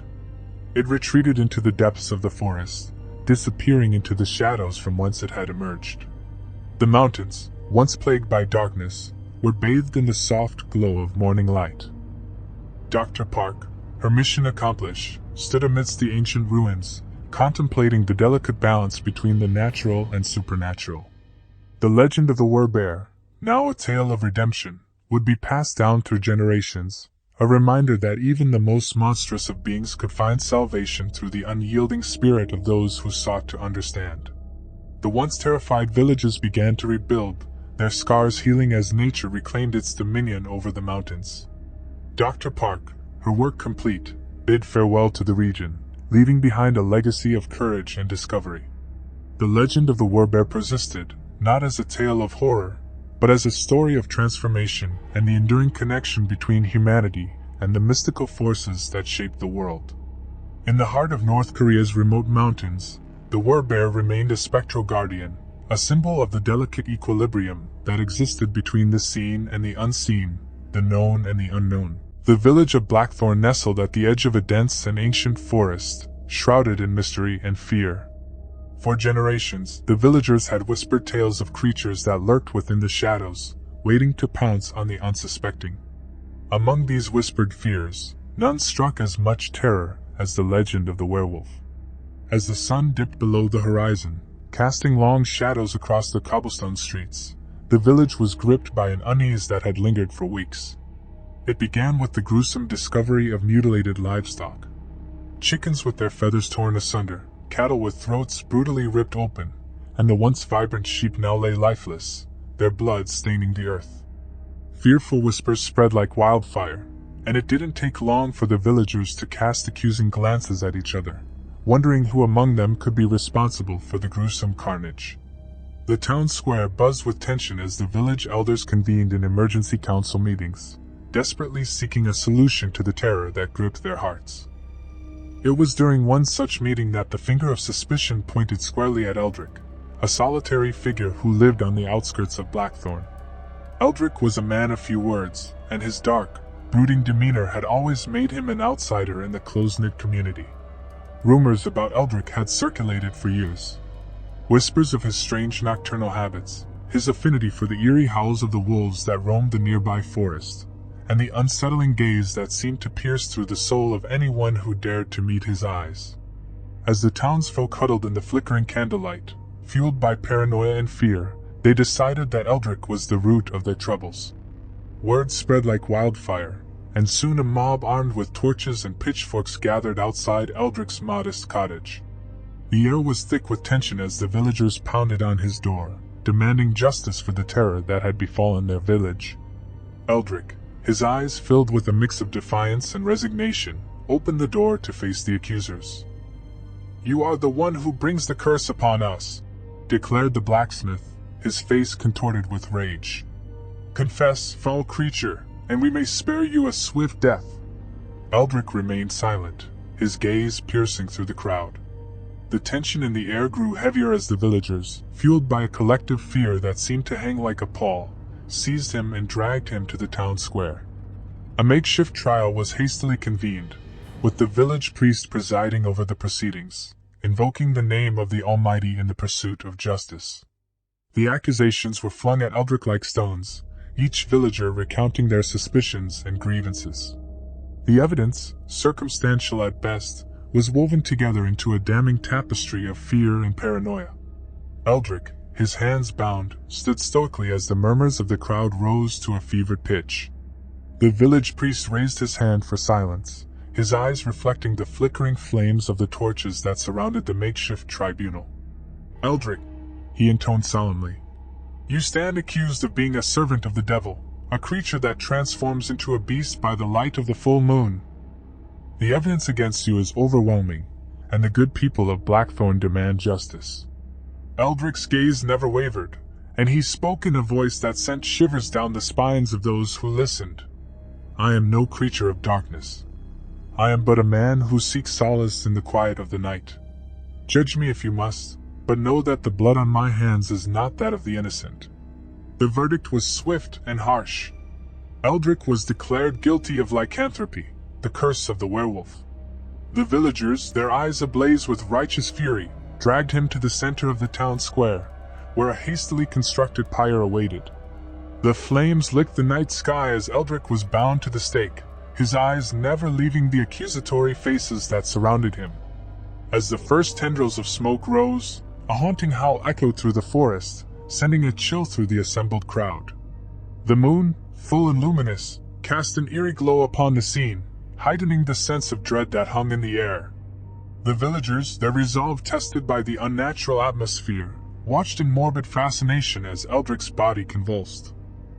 The transformation was swift and agonizing. Eldrick's bones cracked and shifted, his body contorting into a grotesque form. The crowd gasped as fur sprouted from his skin, and his once human features twisted into the snarling visage of a wolf. The air was thick with the stench of sulfur as Eldrick, now a creature of nightmares, broke free from his restraints. The villagers, paralyzed by fear, watched helplessly as the werewolf Eldrick roamed the town square. His eyes, once filled with human emotion, now glowed with an otherworldly malevolence. The first victim fell with a scream, the werewolf's claws tearing through flesh and bone. Panic erupted as the townsfolk scattered, but there was no escape from the wrath of the beast that now roamed their midst. The once peaceful town square transformed into a nightmarish battleground. The werewolf Eldrick, driven by an insatiable hunger for blood, tore through the fleeing villagers with savage abandon. Panic and chaos reigned as the desperate cries of the wounded mingled with the howls of the supernatural predator. The village priest, his faith shattered by the unholy spectacle before him, stumbled backward as the werewolf's gaze locked onto him. The creature lunged, its fangs sinking into the priest's throat, silencing his prayers forever. The flames of the pyre, forgotten and abandoned, cast grotesque shadows as the werewolf continued its rampage. The once proud village of Blackthorn was now a scene of horror and devastation. The cobblestone streets were stained with the blood of the innocent, and the air echoed with the anguished cries of those who had fallen to the cursed creature. The werewolf Eldrick, now a monstrous embodiment of the villagers' darkest fears, roamed through the smoldering ruins, its fur matted with the blood of its victims. As dawn approached, the werewolf Eldrick retreated into the shadows, leaving behind a town that had been irrevocably scarred by the night's unspeakable horrors.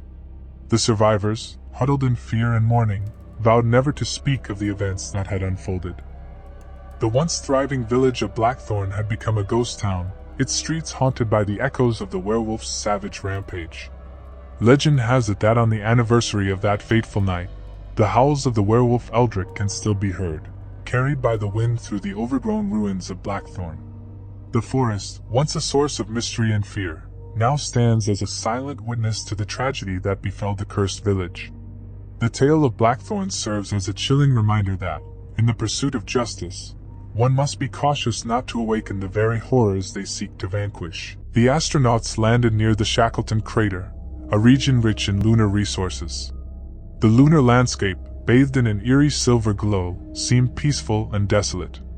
The team went about their tasks, setting up equipment and donning their specialized spacesuits designed for lunar exploration. As the Earth disappeared beyond the horizon, the crew marveled at the beauty of the cosmos. However, an uneasiness lingered in the air, a feeling that would soon escalate into a nightmare. During one of their routine soil sampling procedures, the team noticed strange footprints in the moon dust, footprints that did not match the standardized patterns of their spacesuit boots. Commander Hayes scrutinized the prints, his heart pounding in his chest. Something was out there with them on the moon. As the astronauts exchanged nervous glances, a low growl echoed through the lunar landscape. The eerie silence that had enveloped them shattered into a symphony of fear. They activated their communication systems, a mixture of panic and disbelief in their voices. "Did anyone else hear that? What the hell is going on?" Commander Hayes ordered everyone back to the lunar module, their steps hastened by the ominous sounds that seemed to draw closer with each passing moment. The footprints, now more pronounced, led in the direction of the lunar module. Inside the safety of the module, the astronauts examined the prints and discussed their options. The unsettling feeling of being watched intensified as shadows moved beyond the small windows. Dr. Emily Carter, the team's biologist, examined the prints under the harsh light of the module's interior. Her face contorted in horror as she made a chilling realization. "These prints, they resemble a wolf's paw," she whispered. The astronauts exchanged alarmed glances, their minds struggling to comprehend the impossibility of a wolf being on the moon. Yet, the evidence was before them, casting a pall of terror over their mission. As the lunar night approached, the astronauts secured the module, their eyes scanning the lunar landscape through the windows. In the pitch-black expanse, only the distant stars offered a semblance of comfort. The low growls outside the module persisted, sending shivers down their spines. Hours passed in agonizing tension. Suddenly, a blood-curdling howl pierced the silence. The astronauts clutched their helmets, their eyes wide with terror. The lunar module trembled as an unseen force collided with its exterior.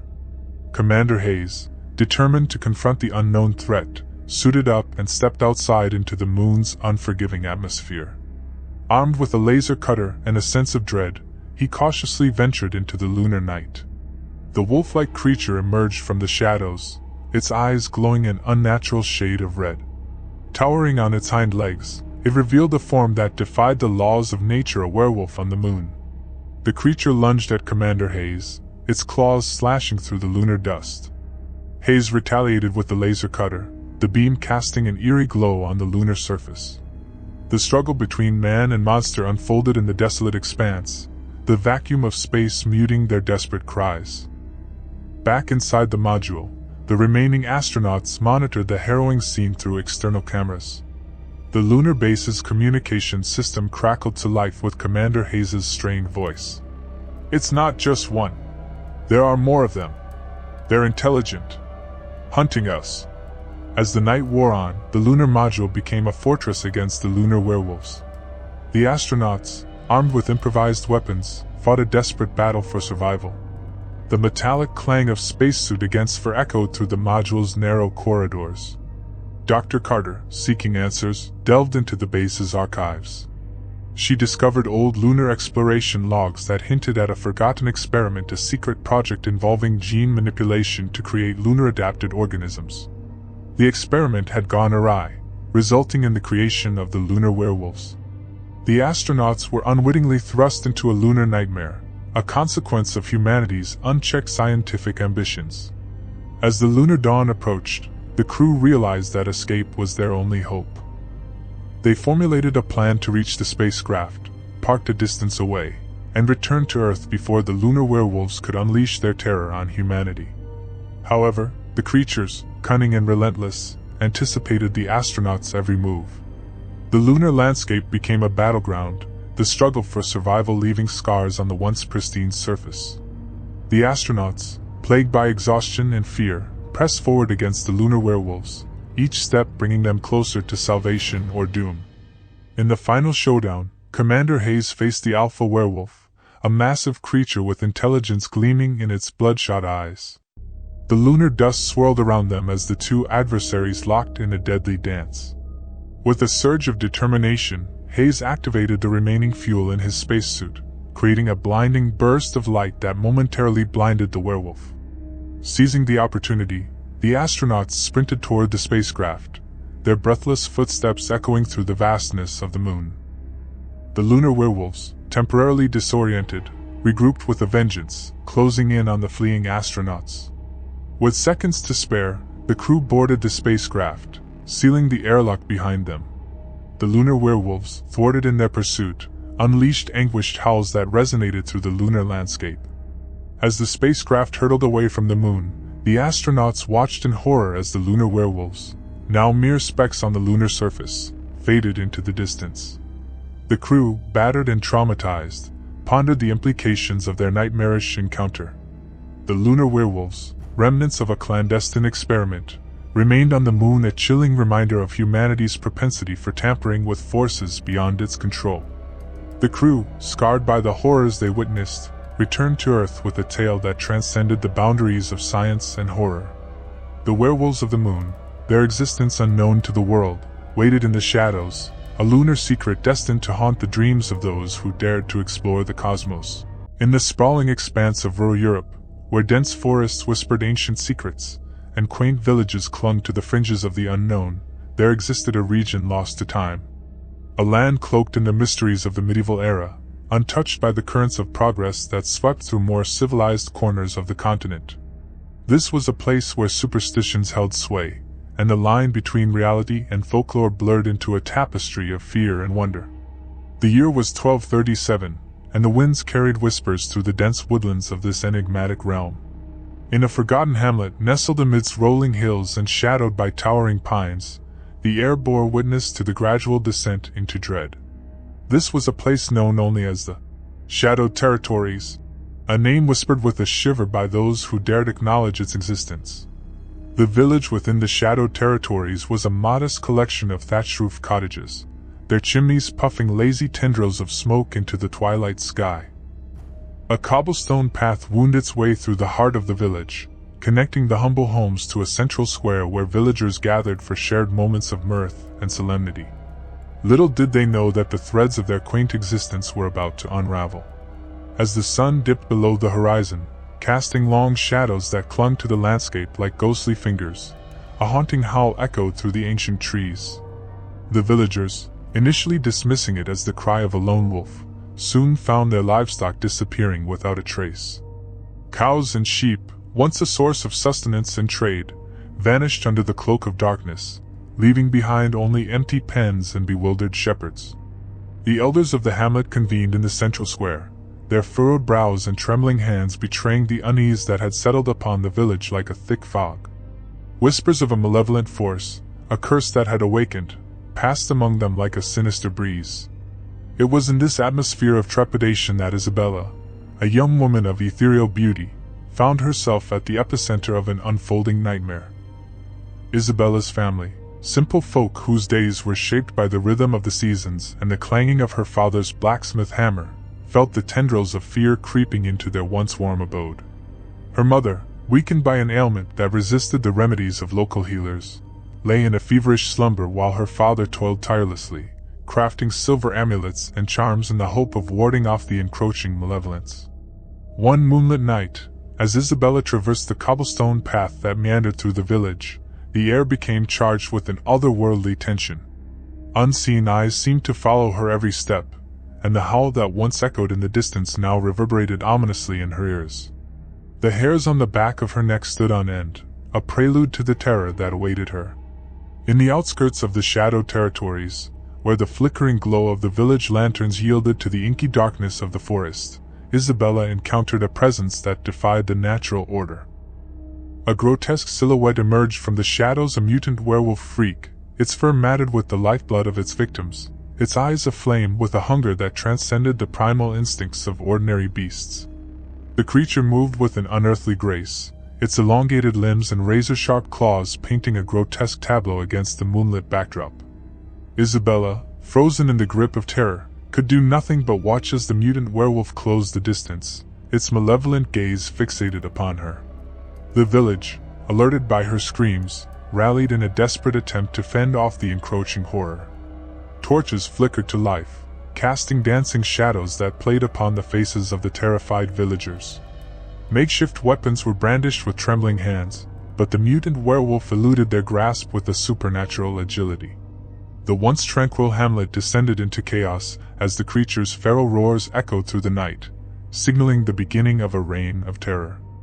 Isabella, marked by her harrowing encounter, became an outcast in her own village.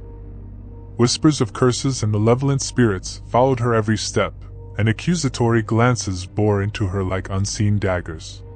Yet, undeterred by the injustice that befell her, Isabella resolved to unravel the mystery that gripped the Shadowed Territories in its merciless claws. In her quest for answers, Isabella sought the guidance of Margaretti, an elder whose weathered visage bore witness to decades of the village's history. Margarethy spoke of ancient legends that wove a tapestry of curses and demonic pacts. The tale unfolded, revealing a bloodline that had bartered with dark forces in exchange for power, a bloodline that now cast a looming shadow over the hamlet.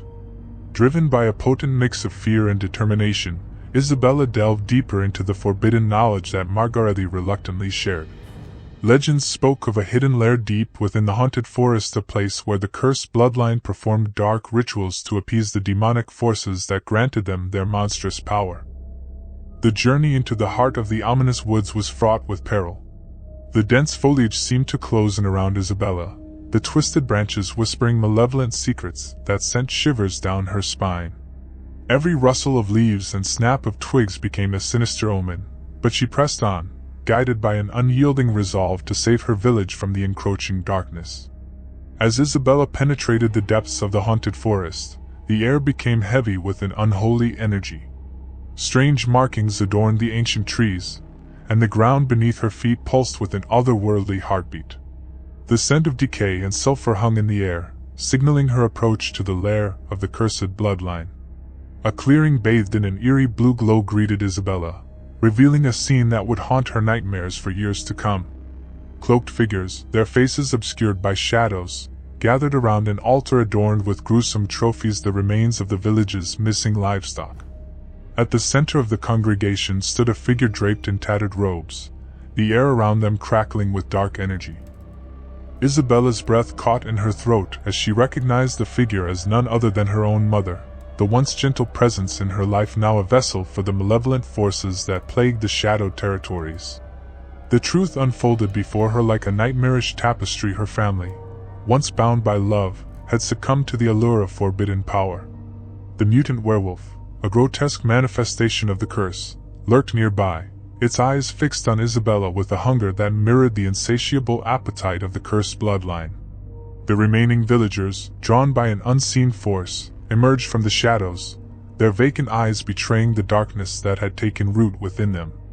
A guttural chant filled the air as the cursed bloodline prepared to unleash the demonic forces upon the shadowed territories.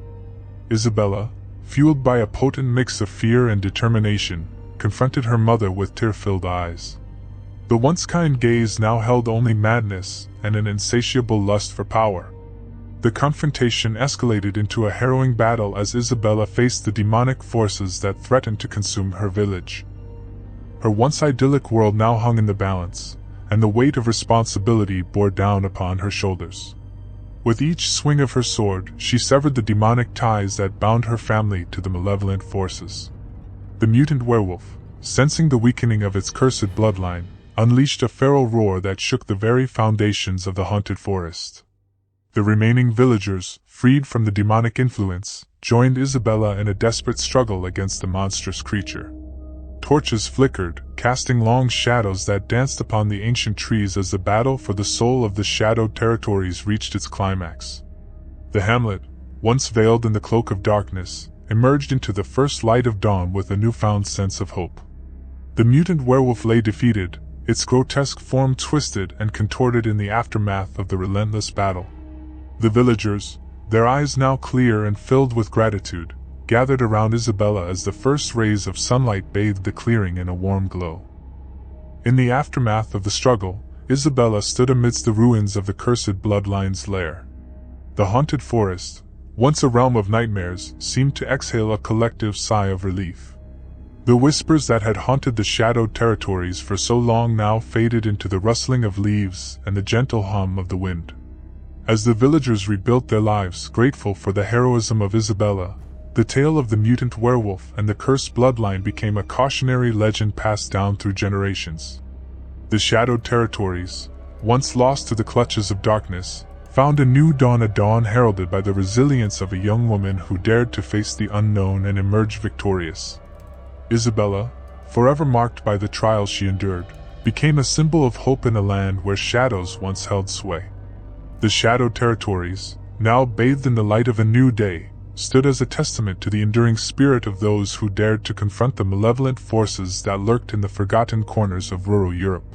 The village of Dunhaven lay nestled in the heart of a dense, ancient forest in rural Europe during the 1250s. It was a place where shadows whispered secrets, and the moon cast long, eerie beams that seemed to dance through the twisted branches. Dunhaven was blissfully ignorant of the curse that lingered in the shadows, waiting to unfold its malevolent tale. The villagers lived simple lives, working the fields during the day and gathering around the hearth at night to share stories of the supernatural. Among them was a man named Ulrich, known for his fierce eyes and the mysterious air that surrounded him. He was a loner, often disappearing into the depths of the forest for days at a time. Little did the villagers know, Ulrich harbored a dark secret that would soon plunge their tranquil existence into chaos. It began innocently enough, with rumors of a savage beast prowling the outskirts of the village. The first signs were discovered by a shepherd named Gerhard, who stumbled upon the mutilated remains of his flock. Panic swept through Dunhaven like wildfire as tales of the ferocious creature spread, each telling more gruesome than the last. Whispers of the werewolf circulated, and fear settled over the village like a thick fog. The villagers clung to their superstitions, convinced that the beast was a manifestation of a curse or a malevolent spirit seeking revenge. In hushed tones, they spoke of the only way to kill a werewolf with a silver sword. As the moon hung full in the inky sky, the dread that gripped the village intensified. Ulrich, the mysterious loner, began to change. His eyes glowed with an otherworldly hunger, and his once lean frame grew plump. Unbeknownst to the villagers, Ulrich was the creature that haunted their nightmares. Driven by an insatiable appetite, Ulrich transformed into a beastly creature as the moon reached its zenith.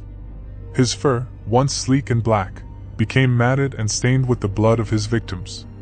The once agile and fearsome werewolf found solace in gluttony, gorging itself on the flesh of those it hunted. The villagers were not blind to the horror that unfolded around them. Bodies piled up like morbid trophies, each victim bearing the unmistakable marks of the werewolf's relentless hunger. The once vibrant village became a ghost town after nightfall, the residents barricading themselves in their homes, praying that the beast would not turn its attention to them. But Ulrich, now consumed by his ravenous desires, was oblivious to the growing danger. He reveled in the grotesque satisfaction of his feasts, growing corpulent and complacent. The once proud creature now lumbered through the forest, its bloated belly hindering its once swift movements. As the weeks passed, the village of Dunhaven descended into despair. The werewolf's reign of terror continued unabated, leaving a trail of death and misery in its wake. The once tight-knit community crumbled under the weight of fear, suspicion, and loss. One fateful night, a group of villagers gathered in secret, their faces shrouded in the darkness, as they plotted to end the reign of the werewolf. Word of a silver sword, the only weapon capable of slaying the beast, spread like wildfire through hushed whispers. Determined to reclaim their lives, the villagers forged a plan to confront the creature that had stolen their peace.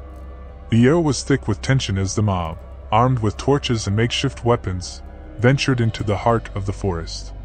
Their breath hung in the frigid night air as they moved silently, guided by the eerie glow of the moon overhead. The oppressive silence was broken only by the crunching of leaves beneath their feet and the distant howls of the werewolf. Ulrich, now a grotesque parody of his former self, sensed the approaching danger but was too sluggish to escape. The villagers closed in, their fear giving way to a burning anger fueled by the loss of loved ones. The moon cast an ethereal glow upon the clearing where the final confrontation would unfold. As the mob descended upon the werewolf, the creature tried to flee, its massive form stumbling through the underbrush. But the villagers were relentless, their determination unwavering. The forest echoed with the clash of weapons and the desperate howls of the creature as it fought for its life. In the heart of the chaos, a villager named Adalric wielded the coveted silver sword, a family heirloom passed down through generations. The blade gleamed in the moonlight, its silver edge promising an end to the nightmare that had befallen Dunhaven. With a swift stroke, Adalric struck the werewolf, the silver blade cutting through its fur and flesh. The creature howled in agony, its grotesque form collapsing to the forest floor. The villagers, fueled by a mixture of terror and triumph, descended upon the fallen beast. In a gruesome frenzy, they hacked and slashed at the once mighty werewolf. The creature, now powerless and defeated, lay at the mercy of the enraged mob. The forest was painted with the blood of the beast, and the air echoed with the guttural cries of the villagers. Ulrich's human form emerged from the remains of the werewolf, battered and broken. His eyes, once fierce and wild, now reflected only pain and regret. The villagers, their thirst for vengeance sated, stepped back, leaving the broken man to face the consequences of his monstrous actions. Adalric, still clutching the silver sword, approached Ulrich with a mixture of pity and disdain. The once feared loner was now a pitiful figure, his crimes exposed in the harsh light of reality. The villagers, their faces contorted with a mix of horror and disgust, could hardly believe that this man had been the cause of their torment. The werewolf's grotesque demise marked the end of Dunhaven's nightmare. The villagers, scarred by the horrors they had witnessed, returned to their homes with a newfound appreciation for the fragility of life.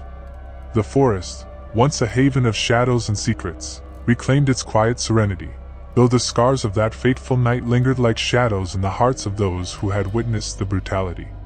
In the aftermath, the village of Dunhaven became a cautionary tale passed down through the generations. The memory of the werewolf, with its insatiable appetite and gruesome demise, served as a reminder that even the mightiest creatures could be brought low by their own vices.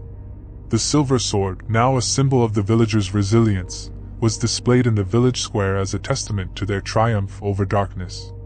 But the echoes of that night continued to haunt Dunhaven, the legacy of the werewolf forever etched into the fabric of the village. The moon, once a source of comfort and guidance, now cast a long shadow over the memories of those who had witnessed the horror. And as the years passed, the tale of the werewolf of Dunhaven became a cautionary story, a chilling reminder that even the most monstrous of creatures could be defeated by the collective strength of a determined few. In the obscured folds of ancient Japan, where the mist clung to the mountains like a spectral shroud, a village rested in blissful ignorance of the impending darkness that loomed overhead. At the heart of this serene enclave dwelled Takeshi, a samurai of unparalleled skill and unwavering loyalty to his lord. Takeshi's life adhered rigidly to the stringent code of honor that defined the samurai class, but little did he know that a sinister destiny awaited him, one that would plunge his world into a nightmarish abyss. The tale unfurls on a night marked by the ominous glow of a blood-red moon, casting an eerie pallor across the landscape. Takeshi, bound by duty, embarked on a clandestine mission assigned by his lord. The air, thick with an unnatural tension, bore witness to Takeshi's solitary journey as he navigated the labyrinthine forest encircling the village. The dim light of his lantern flickered like a feeble beacon in the encompassing darkness. Deeper into the shadows, Takeshi ventured, stumbling upon an ancient shrine concealed from the prying eyes of mortals. Unbeknownst to him, this sacred sanctuary bore the weight of a centuries-old curse, a malevolence eager to be unleashed upon an unsuspecting soul. The air crackled with an otherworldly energy, and the night echoed with the distant, haunting howls of wolves. As Takeshi crossed the threshold of the shrine, the moonlight intensified, casting an ethereal glow upon him.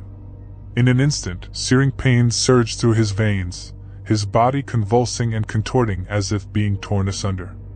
In the reflection of terrified eyes, the transformation unfolded. Takeshi was no longer the revered samurai but a creature of the night, a werewolf driven by an insatiable hunger for flesh. His once noble armor now clung to a fur-covered frame, and his eyes glowed with the ferocity of a creature unleashed.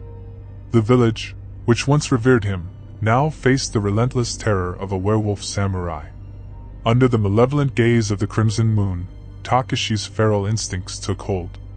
He prowled through the village, leaving behind a swath of destruction, buildings reduced to rubble, bodies torn asunder.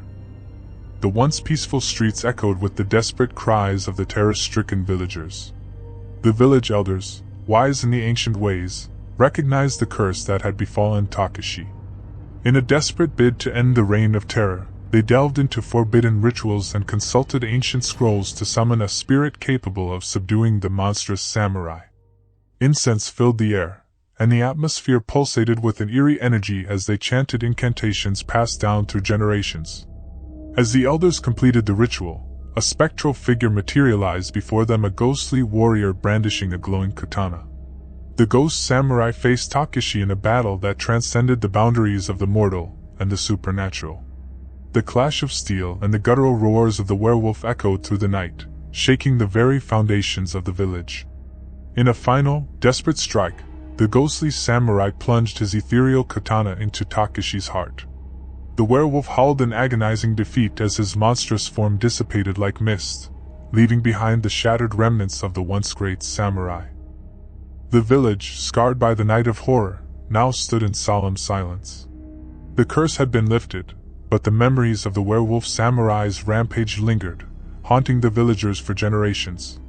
Takeshi's tale became a cautionary epic, whispered in fear, reminding all of the dire consequences awaiting those who dared to tread the path of the supernatural in ancient Japan. As the years passed, the village sought solace in rebuilding, but the legacy of that fateful night endured.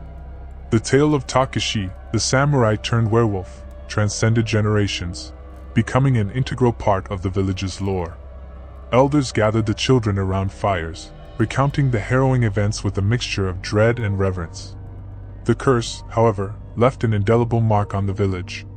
Strange occurrences punctuated the following nights, as if the spirits of the restless dead roamed the outskirts, whispering tales of the samurai's torment.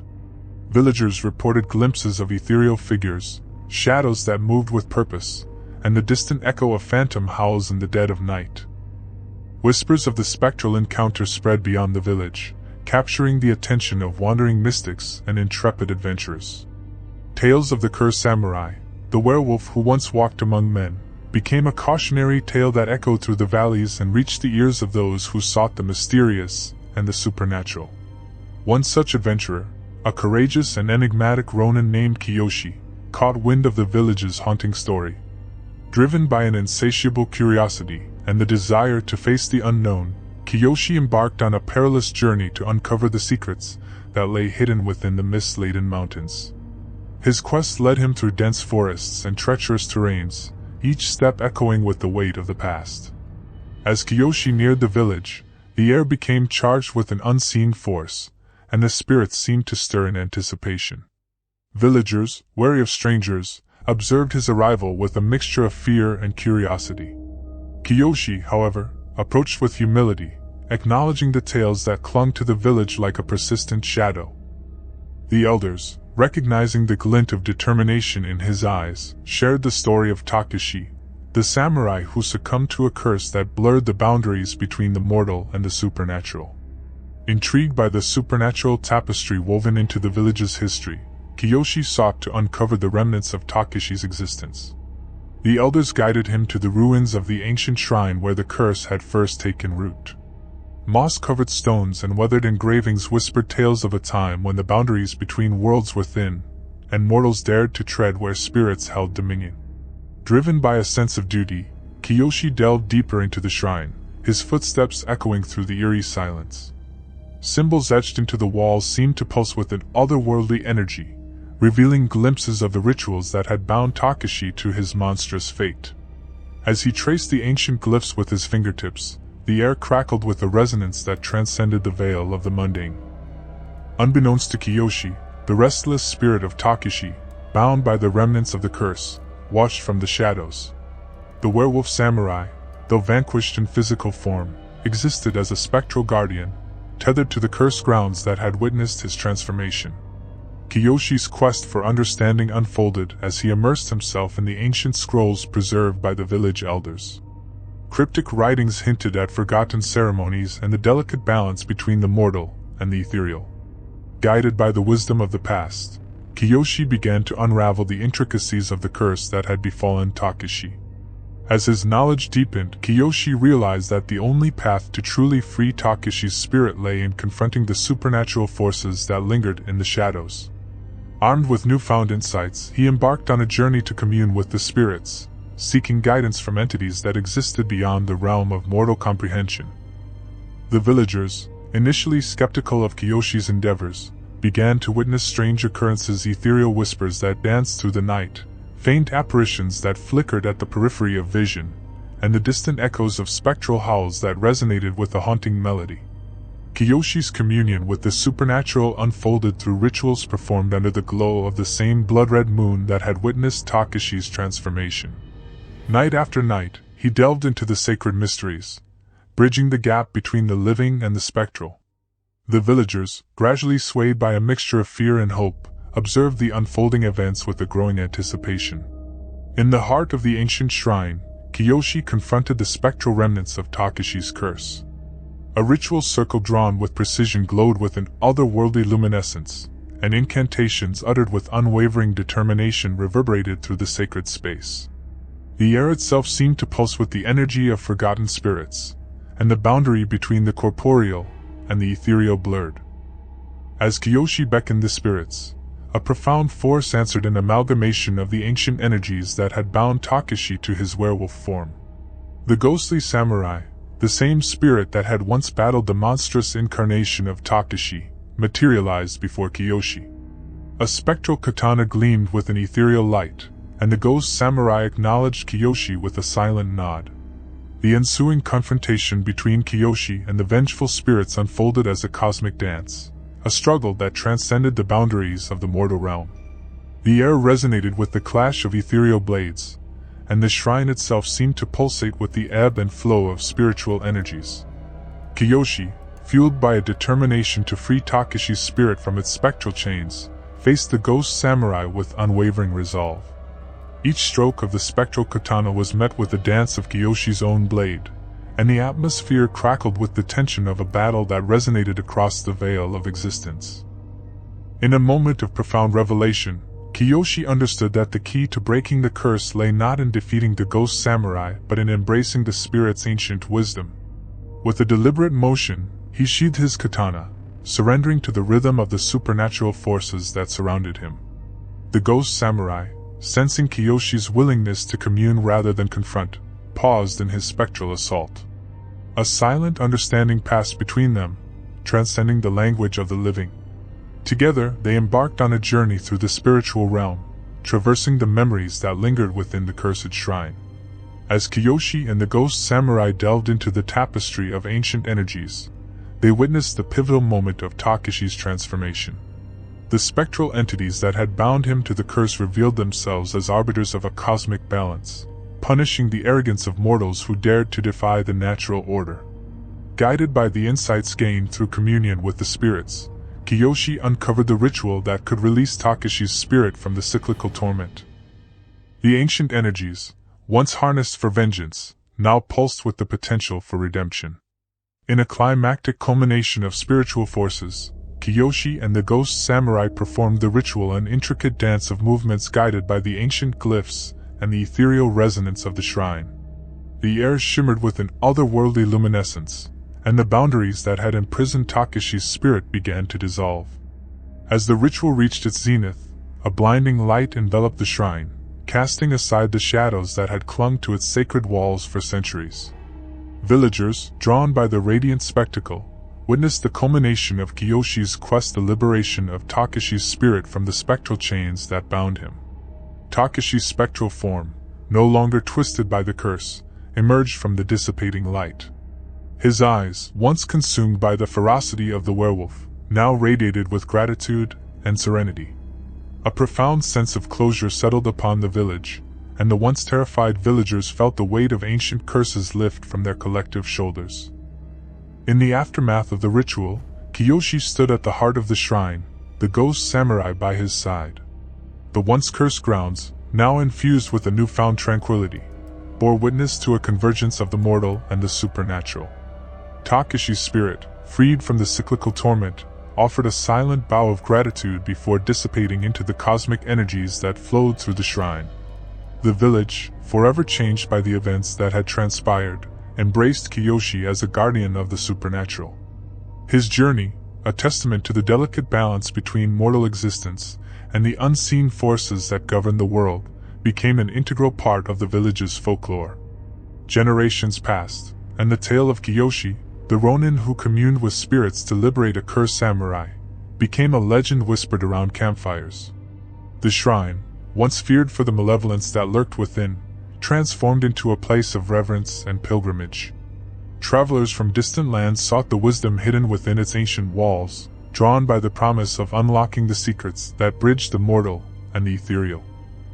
The village, once scarred by the reign of terror wrought by a werewolf samurai, now thrived under the watchful eyes of those who had faced the supernatural forces that lurked in the shadows. The legacy of Takeshi, once a cautionary tale, transformed into a narrative of redemption and the enduring connection between the living and the spirits that linger beyond the veil. As time wove its tapestry, the village became a beacon of harmony between the mortal and the supernatural, a testament to the resilience of the human spirit in the face of ancient curses and spectral forces.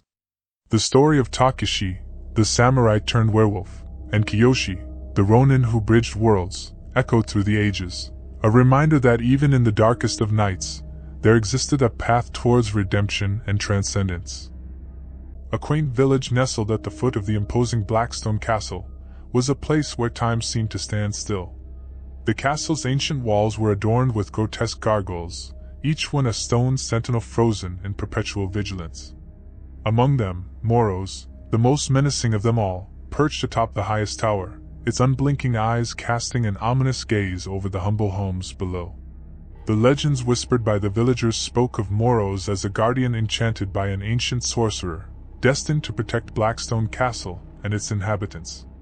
The tales spoke of its supernatural abilities and the eerie, blood-red glow that emanated from its eyes during the darkest nights. However, for generations, Moros remained nothing more than a lifeless statue, a silent watcher in the moonlit shadows. One fateful night, a night when the blood-red moon hung low in the sky, an arcane energy enveloped the castle. Unbeknownst to the unsuspecting villagers, a malevolent force stirred Moros from its centuries-long slumber. The stone exterior cracked, and the once inert eyes now gleamed with an otherworldly light. Slowly, Moros began to awaken, breaking free from the confines of its stone prison. The village of Aldabeg lay shrouded in darkness as the clock struck midnight. The haunting howl that echoed through the air sent shivers down the spines of those who heard it. Moros had come to life, driven by an insatiable bloodlust that seemed to emanate from the depths of its stone heart. The first witness to the horror was Elias, the village blacksmith. He had been toiling away in his workshop, hammering at a red-hot piece of iron when the guttural growl pierced the night. Dropping his tools, Elias cautiously stepped outside, his eyes scanning the darkened streets. The moonlight cast an eerie glow upon the cobblestone streets, revealing the monstrous silhouette of Moros descending from the castle walls. Its wings stretched wide, casting a shadow that engulfed the village in an oppressive darkness. Elias could hardly believe his eyes as the gargoyle landed gracefully, its talons scraping against the ground. A sense of dread washed over the blacksmith as he watched Moros prowl through the village, its eyes ablaze with an unnatural fervor. The air grew thick with tension as the once silent streets now echoed with the sound of stone claws clattering against the ground. Tobias, the village innkeeper, was the first victim of Moros' rampage. Drawn outside by the commotion, he stood frozen in terror as the gargoyle descended upon him with terrifying speed. Moros seized Tobias in its monstrous talons, lifting him into the air. The villagers, roused from their slumber, emerged from their homes in shock and disbelief. Panic spread like wildfire as the once trusted guardian of the castle turned into a merciless harbinger of death.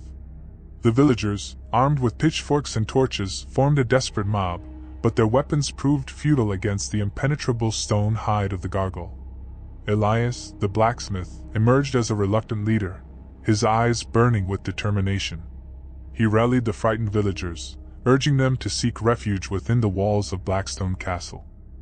Perhaps, he thought, they could find sanctuary within the very fortress that Moros was supposed to protect.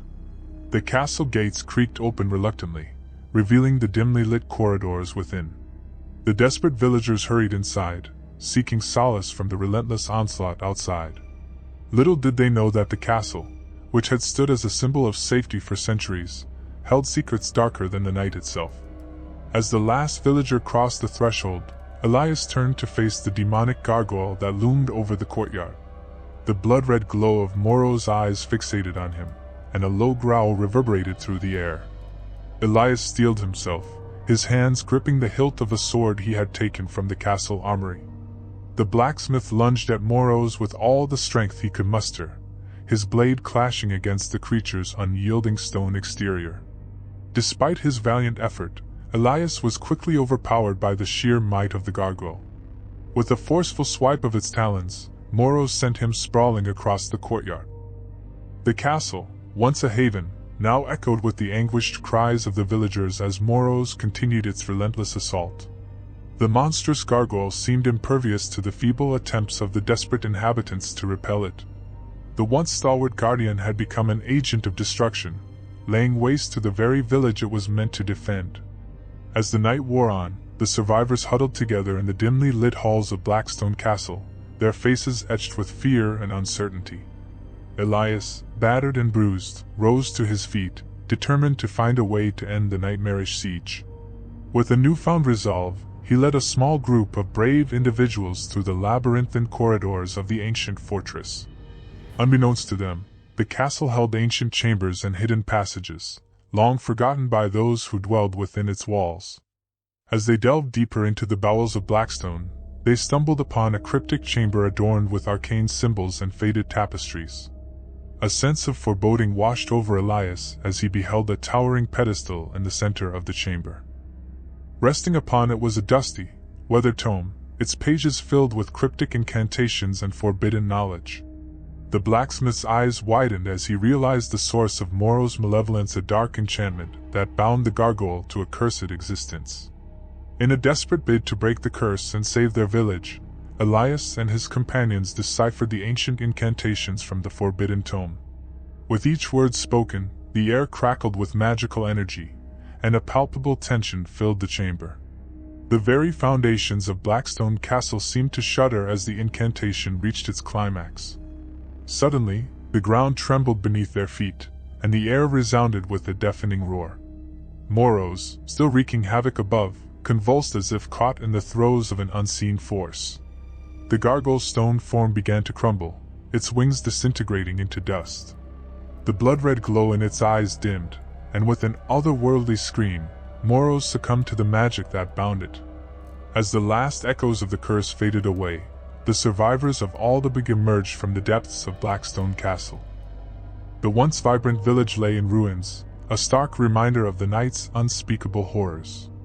The blacksmith Elias gazed upon the wreckage, his heart heavy with the weight of loss and sacrifice.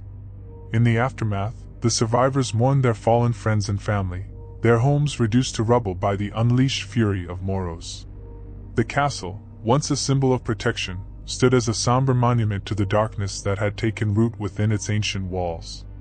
The villagers, scarred by the traumatic events that transpired, vowed never to speak of that cursed night.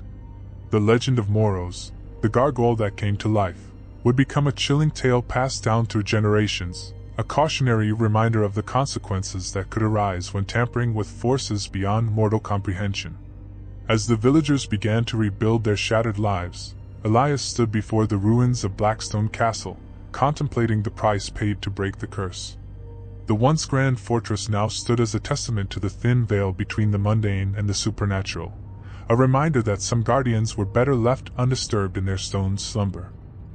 The blood-red moon dipped below the horizon, casting the land in an eerie silence. The village of Aldabeg, though scarred and changed, began the arduous journey towards healing. Yet, in the quiet moments of the night, some swore they could still hear the echoes of Moro's haunting scream, a ghostly reminder of the gargoyle that had come to life and left a village in ruins. In the depths of a forgotten woodland, nestled among ancient trees and whispered secrets, lay a town whose name had long been lost to time. It was a place shrouded in mystery, where the boundaries between reality and folklore blurred with every passing shadow. Few dared to venture into its depths, and those who did often returned with tales of terror that chilled the bravest souls to their core. On the outskirts of this nameless town, a group of friends gathered one fateful evening, drawn together by a shared sense of adventure and curiosity. Among them was Sarah, a spirited young woman with a penchant for exploration, Jack, her loyal and quick-witted companion, Emma, the bookish scholar with an insatiable thirst for knowledge, and Tom, the daredevil thrill-seeker who lived for adrenaline-fueled escapades. As the sun dipped below the horizon, casting long, creeping shadows across the forest floor, the friends set out on their journey into the heart of the woods.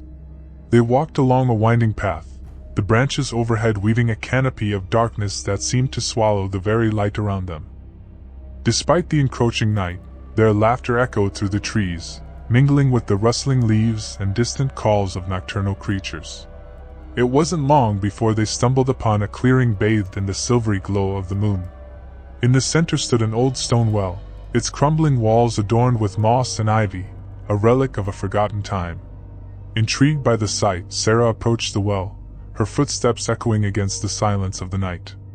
"Careful, Sarah," Jack called out, a note of caution in his voice. "There's no telling what might be lurking in those shadows." But Sarah merely waved him off with a dismissive laugh, her curiosity outweighing any sense of fear. She peered into the depths of the well, her eyes searching for answers in the murky darkness below. Suddenly, a bone-chilling howl pierced the night air, sending shivers down their spines. The friends froze, their hearts pounding in their chests as the sound echoed through the trees. It was a sound unlike anything they had ever heard, primal and otherworldly, stirring a primal fear deep within their souls. "What was that?" Emma whispered, her voice barely audible above the pounding of her heart. Before anyone could respond, a rustling sound erupted from the underbrush, followed by the emergence of a creature so absurdly terrifying that it defied belief. A werewolf-dachshund hybrid, no larger than a regular dachshund, stood before them, its fur matted and unkempt, its red eyes glowing with an unnatural light. The friends stared in disbelief, their minds struggling to comprehend the sight before them. This was no ordinary creature. It was a twisted abomination of nature, a monster born from the darkest recesses of the human imagination. For a moment, the forest fell silent, the air thick with tension as the hybrid studied its prey with a predatory gleam in its eyes. Then, with a sudden burst of speed, it lunged forward, its jaws snapping shut with a terrifying ferocity. Instinct kicked in, and the friends scattered, their screams mingling with the sounds of chaos and confusion. Sarah stumbled backward, her heart pounding in her chest as she struggled to evade the creature's relentless pursuit. Jack raced to her side, his eyes wide with fear as he fought to protect his friend from harm. But the hybrid was relentless, its tiny size proving to be its advantage as it darted between the group with lightning speed. With each passing moment, the friends found themselves increasingly outmatched, their attempts to fight back futile against the creature's supernatural strength. As the night wore on, the forest became a battleground, the air thick with the scent of fear and desperation. Shadows danced upon the forest floor, twisting and contorting in the moonlight as the friends fought for their lives against the relentless onslaught of the hybrid. Time seemed to lose all meaning as the hours dragged on, each moment more terrifying than the last. The friends' strength waned, their bodies bruised and battered from the relentless attacks of their diminutive foe. In the distance, the town lay silent and still, its secrets hidden beneath a veil of darkness that stretched into eternity. With every passing moment, the hybrid seemed to grow more powerful, its red eyes burning with a malevolent light as it closed in on its prey. The friends knew they were running out of time, their hopes of escape dwindling with each passing heartbeat. But just when all hope seemed lost, Emma's keen intellect sparked a glimmer of hope amidst the darkness. With a sudden burst of inspiration, she recalled an ancient legend whispered among the townsfolk, a tale of a hidden sanctuary deep within the heart of the forest, a place of refuge from the horrors that lurked in the shadows. With newfound determination, the friends rallied together, their spirits bolstered by the promise of salvation that lay just beyond their reach. They pressed on through the darkness, their resolve unwavering despite the odds stacked against them. Through dense underbrush and winding trails, they journeyed deeper into the heart of the forest, guided by Emma's unwavering determination and Jack's steadfast leadership. Each step brought them closer to their goal, their hearts pounding in their chests as they fought to outrun the relentless pursuit of their tiny yet deadly adversary. At long last, they stumbled upon a hidden glade bathed in the soft glow of the moon, a sanctuary amidst the chaos that surrounded them.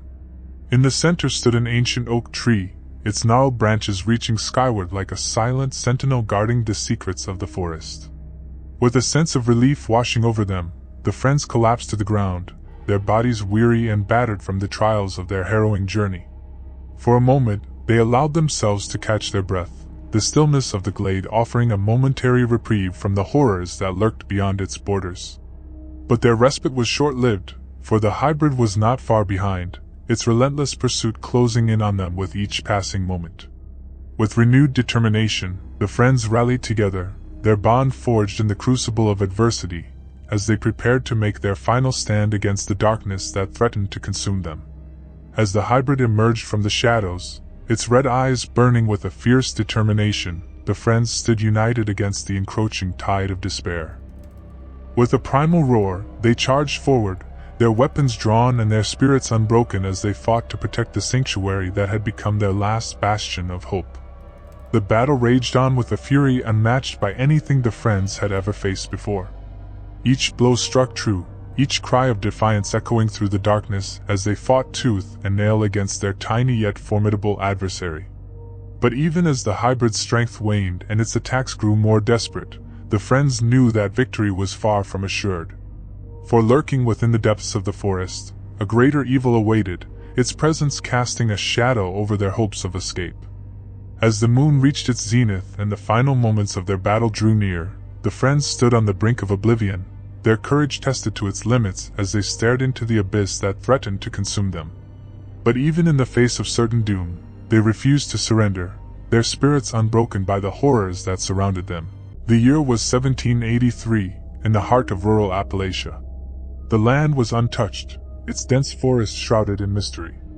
Whispers of the supernatural echoed through the hills, tales of creatures that lurked in the shadows. Among them, a legend began to unfold, the legend of the Appalachian werewolf. The small settlement of Ravenswood nestled within a valley, surrounded by imposing mountains that seemed to reach the heavens.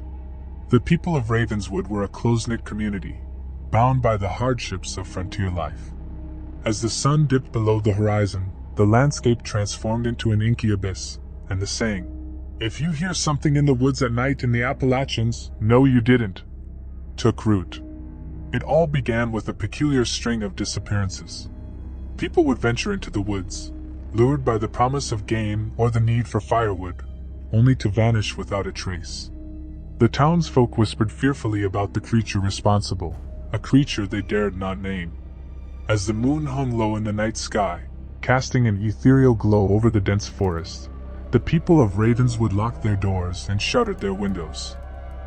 A chill crept through the air, and the ominous howl of a wolf echoed through the valley. But this was no ordinary wolf. It was the harbinger of doom, the creature that had instilled fear in the hearts of the settlers, the Appalachian werewolf. Nights turned into weeks, and the town lived in a constant state of terror. The attacks were brutal, the victims torn limb from limb. Panic swept through the community like a wildfire, and the saying became a grim truth. Nobody dared to venture into the woods after dark, and the settlement became gripped by a sense of collective dread. A group of brave men, armed with muskets and torches, gathered in the local tavern. The air was thick with tension as they discussed a plan to rid Ravenswood of the monstrous threat. Ezekiel Harding, a grizzled hunter with a haunted look in his eyes, spoke with a voice that carried the weight of bitter experience. "We can't let this beast continue its reign of terror," he declared, his gaze fixed on the flickering flames in the hearth. "We need to track it down, find its lair, and put an end to this nightmare." The motley band of hunters nodded in agreement, their faces etched with determination. That night, guided by the dim light of the moon, they set out into the foreboding wilderness. The forest was alive with the sounds of the night, the rustle of leaves, the distant hoot of an owl, and the eerie silence that hung in the air like a veil of foreboding. As the men delved deeper into the woods, the temperature dropped, and an otherworldly fog enveloped them, shrouding their surroundings in an ethereal haze. Hours passed, and the hunters pressed on, following the trail of blood and scattered fur. The air grew thick with the stench of decay, a foul odor that clung to the underbrush. A guttural growl echoed through the darkness, sending shivers down the spines of the men. The moon emerged from behind a blanket of clouds, casting an eerie glow on the clearing ahead. There, nestled between gnarled trees, stood the entrance to a cave, the lair of the Appalachian werewolf. The hunters exchanged wary glances, their breath visible in the chill of the night. As they approached the cave, the ground beneath their feet seemed to tremble with each step. The ominous growls grew louder, resonating from the depths of the cavern. Ezekiel raised his hand, signaling the others to halt. "We need to be cautious," he whispered, his eyes narrowing. "This beast is cunning, and we mustn't underestimate its strength." The hunters fanned out, surrounding the cave entrance. The oppressive darkness within seemed to swallow the feeble light of their torches. The air was thick with anticipation as Ezekiel took a deep breath and stepped forward, peering into the abyss. A pair of glowing eyes met his gaze, reflecting the torchlight like twin orbs of malevolence. The werewolf emerged from the shadows, its fur matted with blood and its snout stained crimson. The beast stood on its hind legs, towering over the men with a primal intensity. With a sudden, ferocious lunge, the werewolf leaped into the air, covering an impossible distance. One of the hunters screamed as the creature descended upon him, its razor-sharp claws slashing through the night. The others opened fire, musket shots ringing out in the cavernous space. Amidst the chaos, Ezekiel spotted a vulnerable moment.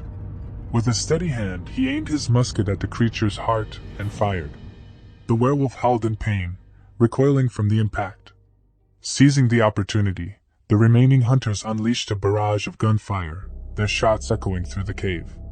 The werewolf writhed in agony, its otherworldly form convulsing as silver bullets pierced its flesh. Slowly it sank to the ground, defeated but not vanquished. Ezekiel approached cautiously, his musket aimed at the creature's heart. "This ends here," he declared, his voice resolute. But just as Ezekiel prepared to deliver the fatal shot, the werewolf's eyes locked onto his, a glimmer of intelligence shining through the bestial facade. In that moment, a haunting realization dawned upon Ezekiel: this creature was not just a mindless monster, but a cursed soul trapped between worlds. A deep, guttural voice emanated from the werewolf, a voice that seemed to echo from the depths of the underworld. "Release me from this torment," it pleaded, the words tinged with anguish. Ezekiel hesitated, torn between the duty to protect his town and the empathy that stirred within him. The other hunters looked to him for guidance, their faces etched with uncertainty. In that moment of indecision, a blinding light enveloped the cave, casting long shadows on the rugged walls. The werewolf convulsed once more, its form contorting as if caught in the throes of a supernatural force. And then, in a burst of ethereal energy, the creature's body disintegrated, leaving behind only a lingering sense of sorrow.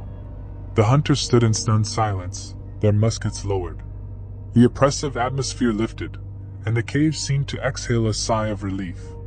The legends of the Appalachian werewolf were over, but the scars on Ravenswood would endure. Word spread quickly through the settlement, and the townsfolk gathered in the tavern to hear the tale of the hunter's harrowing encounter. Ezekiel, haunted by the memory of the creature's pleading eyes, recounted the events with a heavy heart. The saying, "If you hear something in the woods at night in the Appalachians, know you didn't," took on a new meaning, a somber reminder of the cost of confronting the unknown. The settlement of Ravenswood returned to a semblance of normalcy, but the legend of the Appalachian werewolf lingered like a ghost in the collective memory of the townspeople. As the years passed, the story of that fateful night became a cautionary tale, a warning to those who dared to venture into the dark heart of the Appalachians. The settlement prospered, and the people went about their lives, but the woods retained a sense of mystery, a place where the line between reality and myth blurred. And so, nestled in the cradle of the ancient mountains, Ravenswood stood as a testament to the enduring power of fear, the resilience of those who faced the unknown, and the thin veil that separated the natural world from the supernatural. The legend of the Appalachian werewolf had ended, but the whispers in the woods would forever echo through the ages, a haunting refrain that spoke of a time when the line between man and monster blurred in the moonlit shadows of rural Appalachia. Earth had always been blissfully ignorant of the impending darkness that lurked among the shadows of power. Unbeknownst to humanity, extraterrestrial beings had descended upon the planet decades ago, seamlessly integrating themselves into positions of influence and authority. Their nefarious agenda was cunningly concealed beneath the facade of common positions of power, CEOs, politicians, and influential figures who were thought to be the pillars of society. The aliens, known as the Xantharians, possessed a malevolent intelligence that far surpassed human comprehension.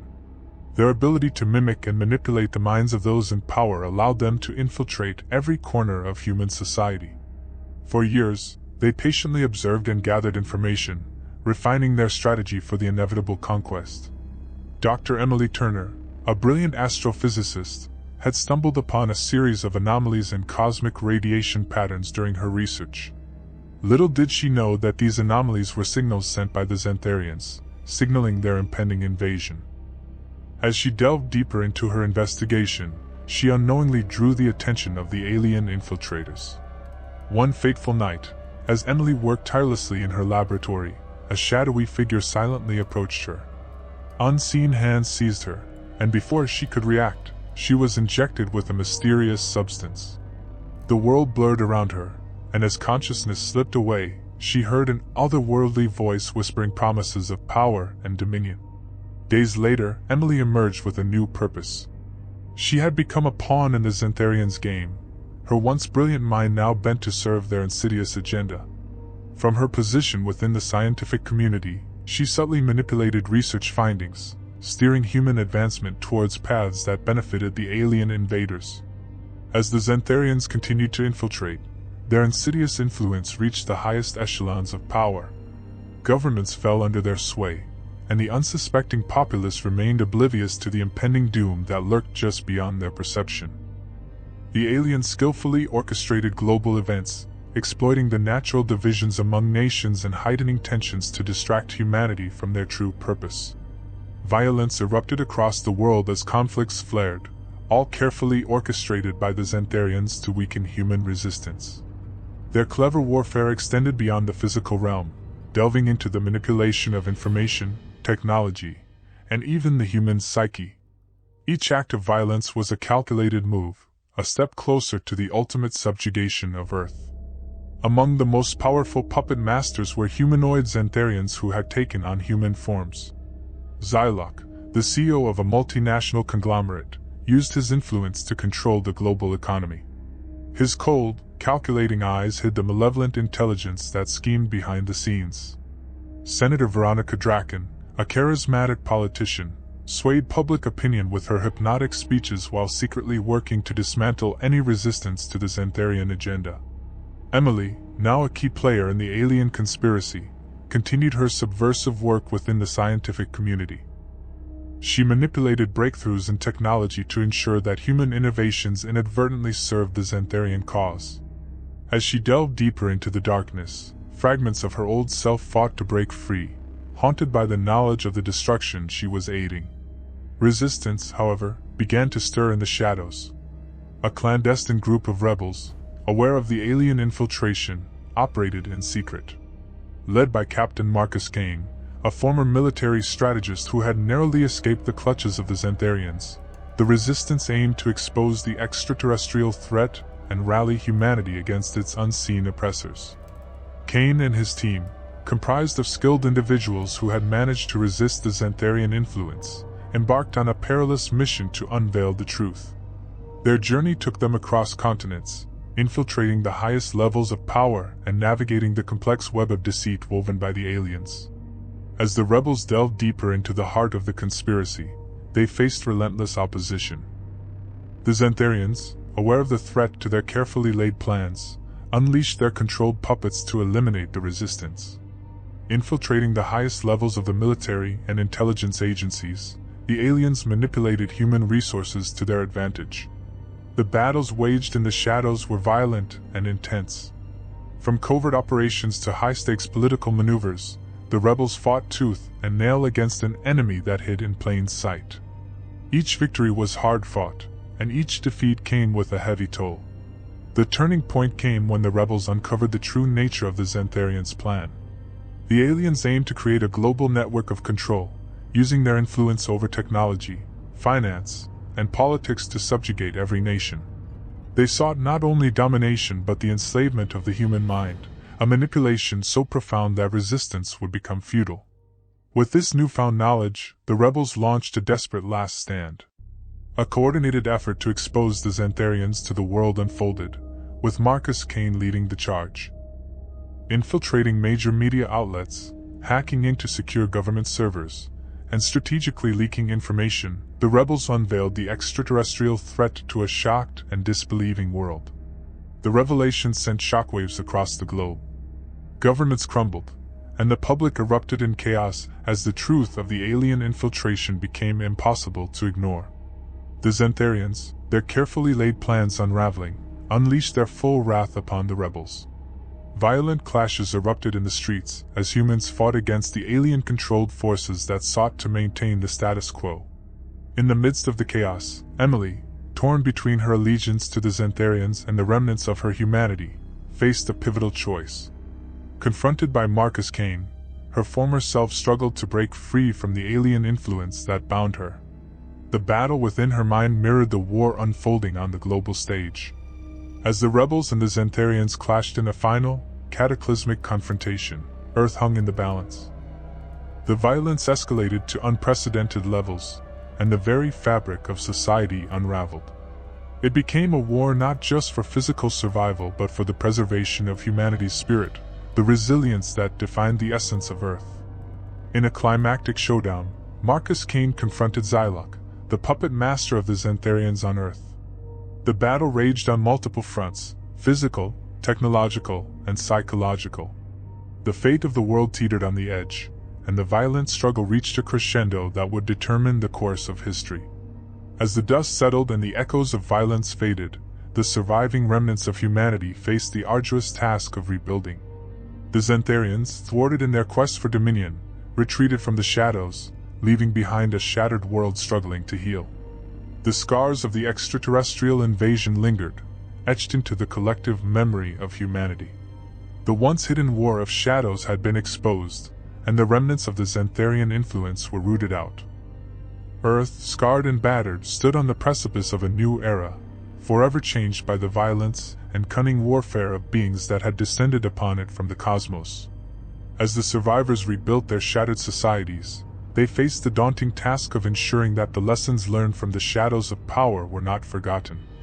The scars of the past served as a stark reminder that vigilance and unity were humanity's greatest weapons against the darkness that lurked in the vast expanse of the universe. The year was 1790, and the small village of Jenkinsville, nestled in the heart of Middle America, lived in peaceful ignorance. The townsfolk, hardworking and close-knit, went about their daily lives, unaware of the impending horror that lurked in the shadows. The Horror of the Hills, an ancient and malevolent shape-shifting entity, had chosen this unsuspecting village as its hunting ground. It began innocently enough, with whispers of strange sightings and eerie sounds echoing through the hills surrounding Jenkinsville. At first, the villagers dismissed these tales as mere superstitions, attributing them to the wild imaginations of those who wandered too far into the woods. Little did they know that the Horror of the Hills was already among them, silently observing, waiting for the opportune moment to reveal its true nature. As the moon cast an eerie glow over the village, the first signs of the entity's presence manifested. Livestock disappeared without a trace, leaving behind only disturbed soil and a lingering sense of dread. Unexplained howls and unearthly cries echoed through the night, sending shivers down the spines of the bravest souls in Jenkinsville. Rumors spread like wildfire, and fear took root in the hearts of the villagers.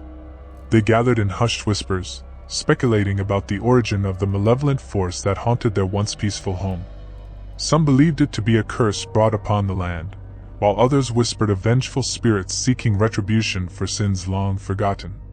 As the weeks passed, the Horror of the Hills grew bolder, emerging from the shadows to terrorize the village openly. It reveled in its ability to shift forms, taking on the guise of the villagers' worst nightmares. One night, it appeared as a monstrous wolf, its eyes gleaming with an otherworldly intelligence as it prowled through the streets, leaving destruction in its wake. Panic spread through Jenkinsville like a contagious disease. The townsfolk, once united, now turned on each other in fear and suspicion. Every shadow became a potential hiding place for the shape-shifting entity, and trust crumbled like ancient ruins. The village that once thrived on unity and camaraderie now faced an existential threat that eroded the very foundations of its existence. Desperation drove the villagers to seek out the guidance of those rumored to possess knowledge of the supernatural. The local wise woman, an enigmatic figure who lived on the outskirts of the village. She listened to their tales of horror with a knowing gaze, her wrinkled face betraying the weight of centuries of wisdom. "There is a darkness that dwells in these hills," she warned, her voice a mere whisper. "It is ancient, and its hunger for chaos knows no bounds. You must face it together, for divided, you will fall." Driven by a newfound determination, the townsfolk gathered whatever weapons they could muster. Pitchforks, torches, and crude swords became their arsenal against the unseen terror that plagued them. With a shaky resolve, they formed a ragtag militia, ready to confront the horror of the hills head-on. The night chosen for the confrontation was thick with tension. A blood-red moon hung low in the sky, casting an ominous glow over Jenkinsville. The air was heavy with the stench of fear as the villagers marched towards the hills, guided by the wise woman's cryptic instructions. As they ventured deeper into the woods, the oppressive darkness closed in around them. The rustling of leaves and the distant hooting of owls seemed to merge into a cacophony of impending doom. The wise woman led them to the heart of the hills, where an ancient grove stood as a gateway to the malevolent force that plagued their village.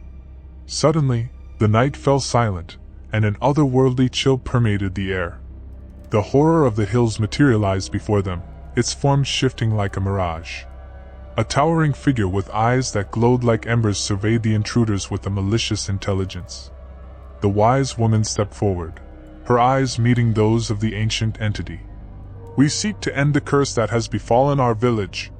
Release us from your grip, foul creature, and let peace return to these lands." A guttural laughter echoed through the grove, chilling the villagers to their bones.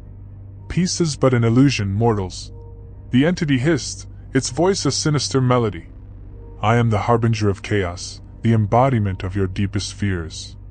You cannot escape what lurks within your own hearts." With a wave of its hand, the horror of the hills unleashed its true power. Shadows twisted and contorted, forming grotesque creatures that slithered and crawled towards the villagers. The air crackled with malevolence as the nightmarish entities closed in, their eyes glinting with a hunger for the souls of the living. The battle that ensued was a symphony of screams and clashing metal. The townsfolk fought valiantly, driven by the desperate need to protect their homes and loved ones. Yet with each strike against the shape-shifting entity, it laughed in defiance, its form morphing and regenerating with unnatural resilience. Hours passed, and exhaustion set in among the villagers. Their weapons dulled, their bodies battered, they began to realize the futility of their struggle. The horror of the hills reveled in their despair, taunting them with whispers that echoed in the recesses of their minds. Just as hope seemed lost, the wise woman chanted an ancient incantation, invoking the spirits of the land. The grove trembled, and the air crackled with mystical energy. The horror of the hills roared in defiance, its form contorting and convulsing as it resisted the ancient magic that sought to bind it. In a blinding flash of light, the entity was momentarily immobilized. The townsfolk seized the opportunity, rallying their dwindling strength for a final assault. Torches flared, pitchforks pierced the air, and the sound of battle reached a crescendo that echoed through the hills. However, the horror of the hills was not so easily defeated. With a burst of ethereal energy, it broke free from the mystical chains that sought to bind it. The grove trembled, and a primal force surged through the entity, empowering it with an unholy vigor. The wise woman, weakened by the strain of her incantation, looked at the villagers with sorrowful eyes. "I have done all I can. The rest is up to you." Undeterred, the townsfolk pressed on, their determination unwavering. But the horror of the hills, now infused with newfound strength, retaliated with a ferocity that bordered on the demonic. Shadows danced and twisted, forming nightmarish creatures that swarmed the villagers, tearing at flesh and soul alike. As the battle raged on, the grove itself seemed to rebel against the intrusion. Ancient trees uprooted themselves, their gnarled roots lashing out like serpents, and snaring the weary combatants. The very earth beneath their feet trembled, as if rejecting the presence of both the villagers and the malevolent entity that had stirred its depths. Amidst the chaos, a lone figure emerged from the shadows, a young woman with haunted eyes and a determination that transcended mortal fear. It was Emily, the daughter of the village blacksmith, who had lost her family to the horrors that befell Jenkinsville. In her hand, she clutched a relic passed down through generations, a blade forged from an otherworldly metal, said to possess the power to vanquish supernatural evil. With a silent prayer on her lips, Emily charged towards the horror of the hills, her blade gleaming with an ethereal light. The entity, sensing the threat, turned its attention towards Emily. Shadows converged around her, but she pressed on with unwavering resolve. The clash between the mortal and the immortal unfolded in a dance of blades and shadows, each strike resonating with the weight of generations.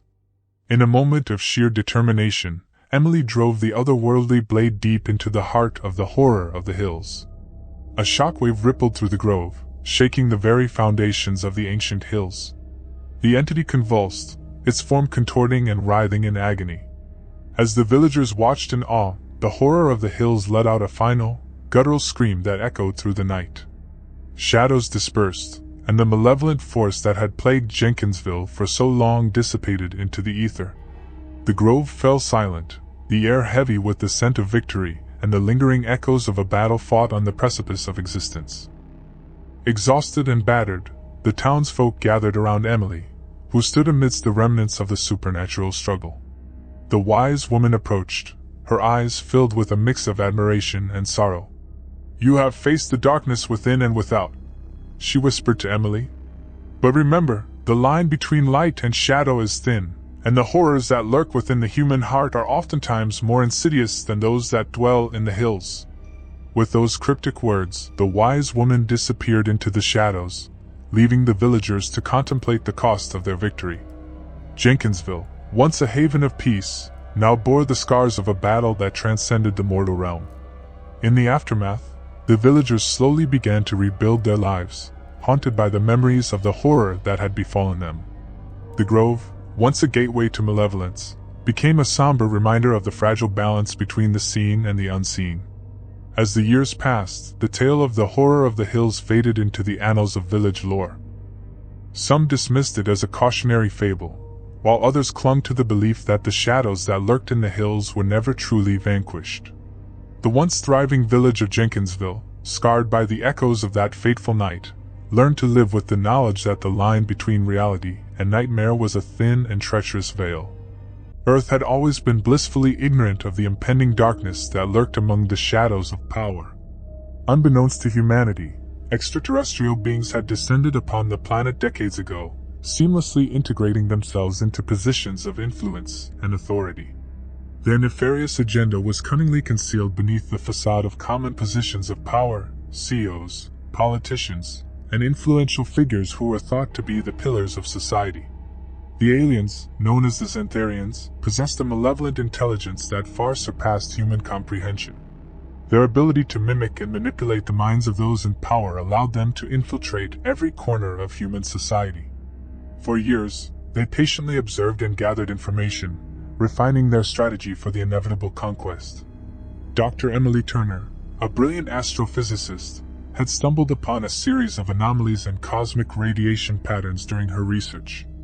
Little did she know that these anomalies were signals sent by the Xantharians, signaling their impending invasion. As she delved deeper into her investigation, she unknowingly drew the attention of the alien infiltrators. One fateful night, as Emily worked tirelessly in her laboratory, a shadowy figure silently approached her. Unseen hands seized her, and before she could react, she was injected with a mysterious substance. The world blurred around her, and as consciousness slipped away, she heard an otherworldly voice whispering promises of power and dominion. Days later, Emily emerged with a new purpose. She had become a pawn in the Xantharians' game, her once brilliant mind now bent to serve their insidious agenda. From her position within the scientific community, she subtly manipulated research findings, steering human advancement towards paths that benefited the alien invaders. As the Xantharians continued to infiltrate, their insidious influence reached the highest echelons of power. Governments fell under their sway, and the unsuspecting populace remained oblivious to the impending doom that lurked just beyond their perception. The aliens skillfully orchestrated global events, exploiting the natural divisions among nations and heightening tensions to distract humanity from their true purpose. Violence erupted across the world as conflicts flared, all carefully orchestrated by the Xantharians to weaken human resistance. Their clever warfare extended beyond the physical realm, delving into the manipulation of information, technology, and even the human psyche. Each act of violence was a calculated move, a step closer to the ultimate subjugation of Earth. Among the most powerful puppet masters were humanoid Xantharians who had taken on human forms. Xyloc, the CEO of a multinational conglomerate, used his influence to control the global economy. His cold, calculating eyes hid the malevolent intelligence that schemed behind the scenes. Senator Veronica Draken, a charismatic politician, swayed public opinion with her hypnotic speeches while secretly working to dismantle any resistance to the Xantharian agenda. Emily, now a key player in the alien conspiracy, continued her subversive work within the scientific community. She manipulated breakthroughs in technology to ensure that human innovations inadvertently served the Xantharian cause. As she delved deeper into the darkness, fragments of her old self fought to break free, haunted by the knowledge of the destruction she was aiding. Resistance, however, began to stir in the shadows. A clandestine group of rebels, aware of the alien infiltration, operated in secret. Led by Captain Marcus Kane, a former military strategist who had narrowly escaped the clutches of the Xantharians, the resistance aimed to expose the extraterrestrial threat and rally humanity against its unseen oppressors. Kane and his team, comprised of skilled individuals who had managed to resist the Xantharian influence, embarked on a perilous mission to unveil the truth. Their journey took them across continents, infiltrating the highest levels of power and navigating the complex web of deceit woven by the aliens. As the rebels delved deeper into the heart of the conspiracy, they faced relentless opposition. The Xantharians, aware of the threat to their carefully laid plans, unleashed their controlled puppets to eliminate the resistance. Infiltrating the highest levels of the military and intelligence agencies, the aliens manipulated human resources to their advantage. The battles waged in the shadows were violent and intense. From covert operations to high-stakes political maneuvers, the rebels fought tooth and nail against an enemy that hid in plain sight. Each victory was hard-fought, and each defeat came with a heavy toll. The turning point came when the rebels uncovered the true nature of the Xantharians' plan. The aliens aimed to create a global network of control, using their influence over technology, finance, and politics to subjugate every nation. They sought not only domination but the enslavement of the human mind, a manipulation so profound that resistance would become futile. With this newfound knowledge, the rebels launched a desperate last stand. A coordinated effort to expose the Xantharians to the world unfolded, with Marcus Kane leading the charge. Infiltrating major media outlets, hacking into secure government servers, and strategically leaking information, the rebels unveiled the extraterrestrial threat to a shocked and disbelieving world. The revelation sent shockwaves across the globe. Governments crumbled, and the public erupted in chaos as the truth of the alien infiltration became impossible to ignore. The Xantharians, their carefully laid plans unraveling, unleashed their full wrath upon the rebels. Violent clashes erupted in the streets as humans fought against the alien-controlled forces that sought to maintain the status quo. In the midst of the chaos, Emily, torn between her allegiance to the Xantharians and the remnants of her humanity, faced a pivotal choice.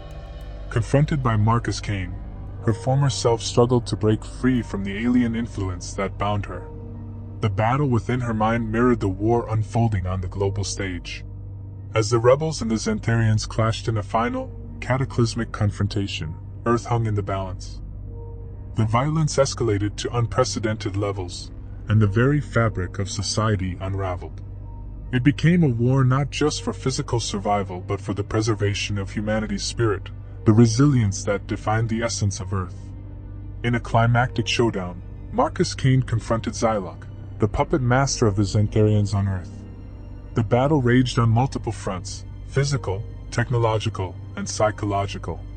The fate of the world teetered on the edge, and the violent struggle reached a crescendo that would determine the course of history. As the dust settled and the echoes of violence faded, the surviving remnants of humanity faced the arduous task of rebuilding. The Xantharians, thwarted in their quest for dominion, retreated from the shadows, leaving behind a shattered world struggling to heal. The scars of the extraterrestrial invasion lingered, etched into the collective memory of humanity. The once hidden war of shadows had been exposed, and the remnants of the Xantharian influence were rooted out.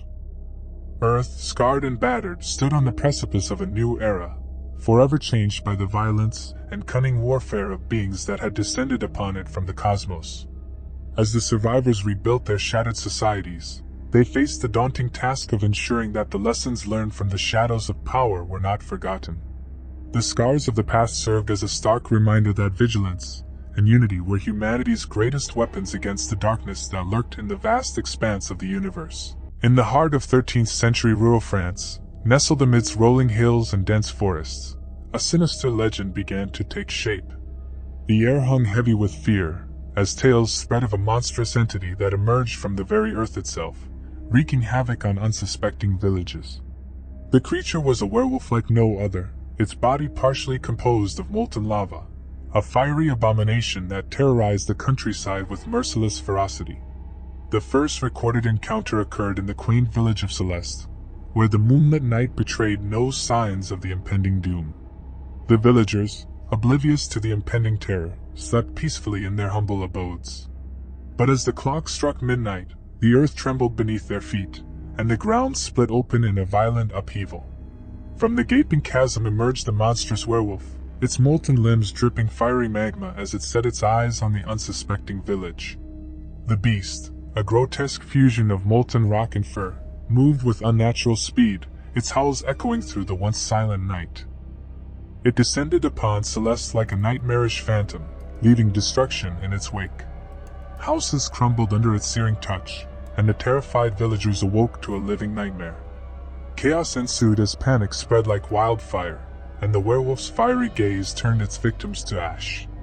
In the midst of the chaos, a lone survivor, a young blacksmith named Etienne, managed to escape the village.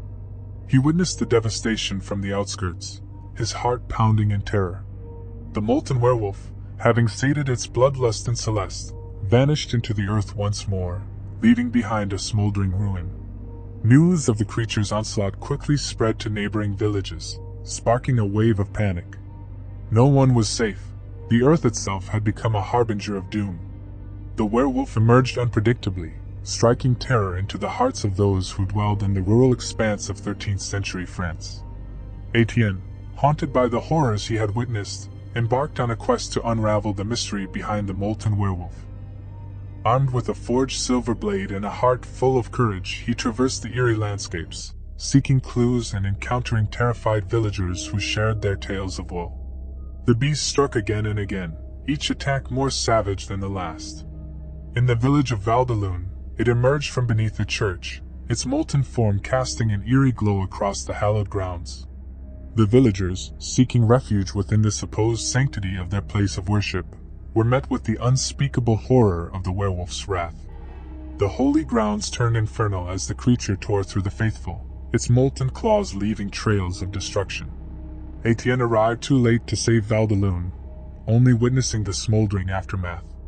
The molten werewolf, having feasted upon the despair of another village, retreated into the earth, leaving behind a trail of scorched earth and broken spirits. Determined to end the reign of terror, Etienne delved into ancient texts and consulted with local wise men and mystics. He uncovered a chilling prophecy that spoke of a vengeful spirit, born of fire and earth, destined to bring destruction upon the land. The only way to quell the beast's fury, the prophecy foretold, was to unearth the long-lost amulet of the ancient sorcerer who had bound the creature to the earth centuries ago.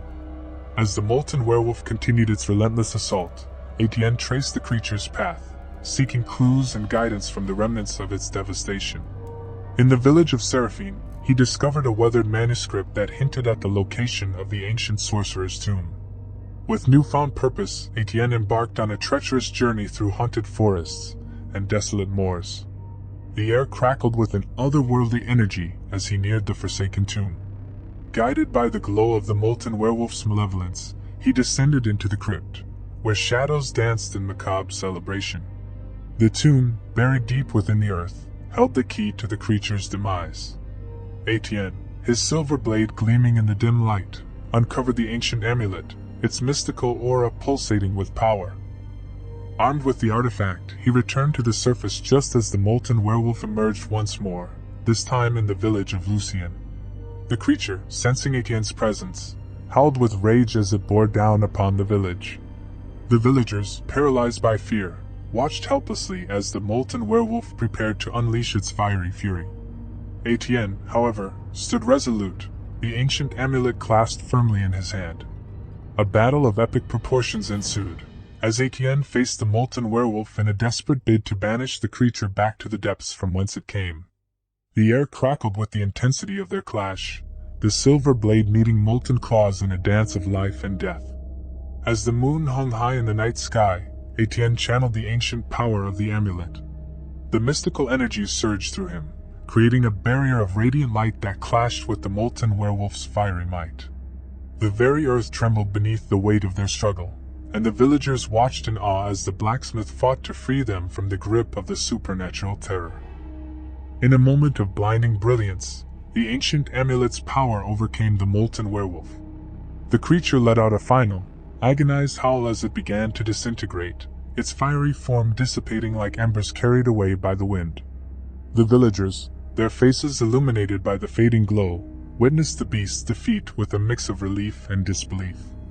Etienne, exhausted and battered, stood triumphant amidst the wreckage of Lucien. The molten werewolf, once a harbinger of doom, reduced to nothing more than a memory. The ancient amulet, its purpose fulfilled, crumbled into dust in Etienne's hand.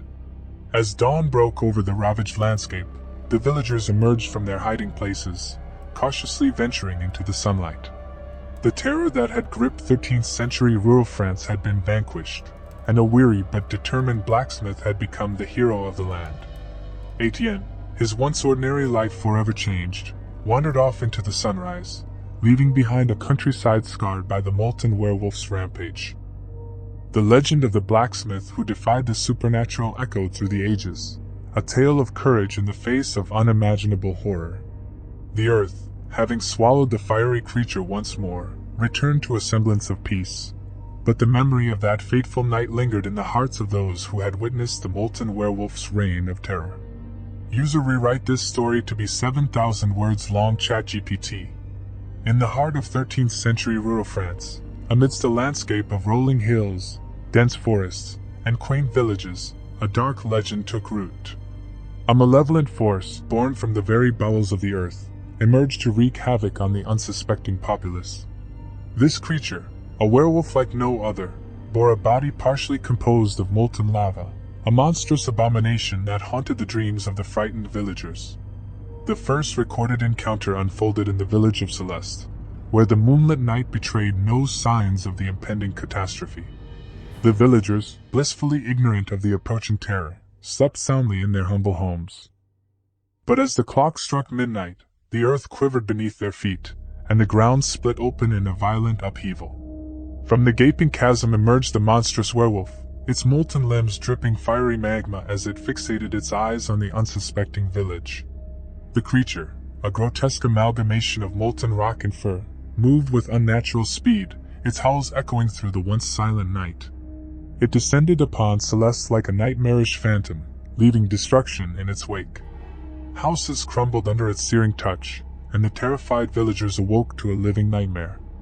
Chaos reigned as panic spread like wildfire, and the werewolf's fiery gaze turned its victims to ash. In the midst of the chaos, a lone survivor emerged. Etienne, a young blacksmith of sturdy build and resilient spirit, managed to escape the village just as the molten werewolf retreated into the earth. From the outskirts, he witnessed the devastation, his heart pounding with terror. The beast, having sated its bloodlust in Celeste, left behind a smoldering ruin, and the surviving villagers struggled to comprehend the magnitude of the horror they had endured.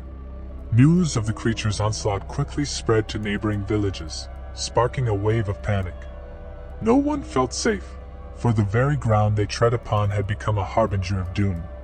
The werewolf emerged unpredictably, striking terror into the hearts of those who dwelled in the rural expanses of 13th century France. Haunted by the memories of that fateful night, Etienne felt compelled to unravel the mystery behind the molten werewolf.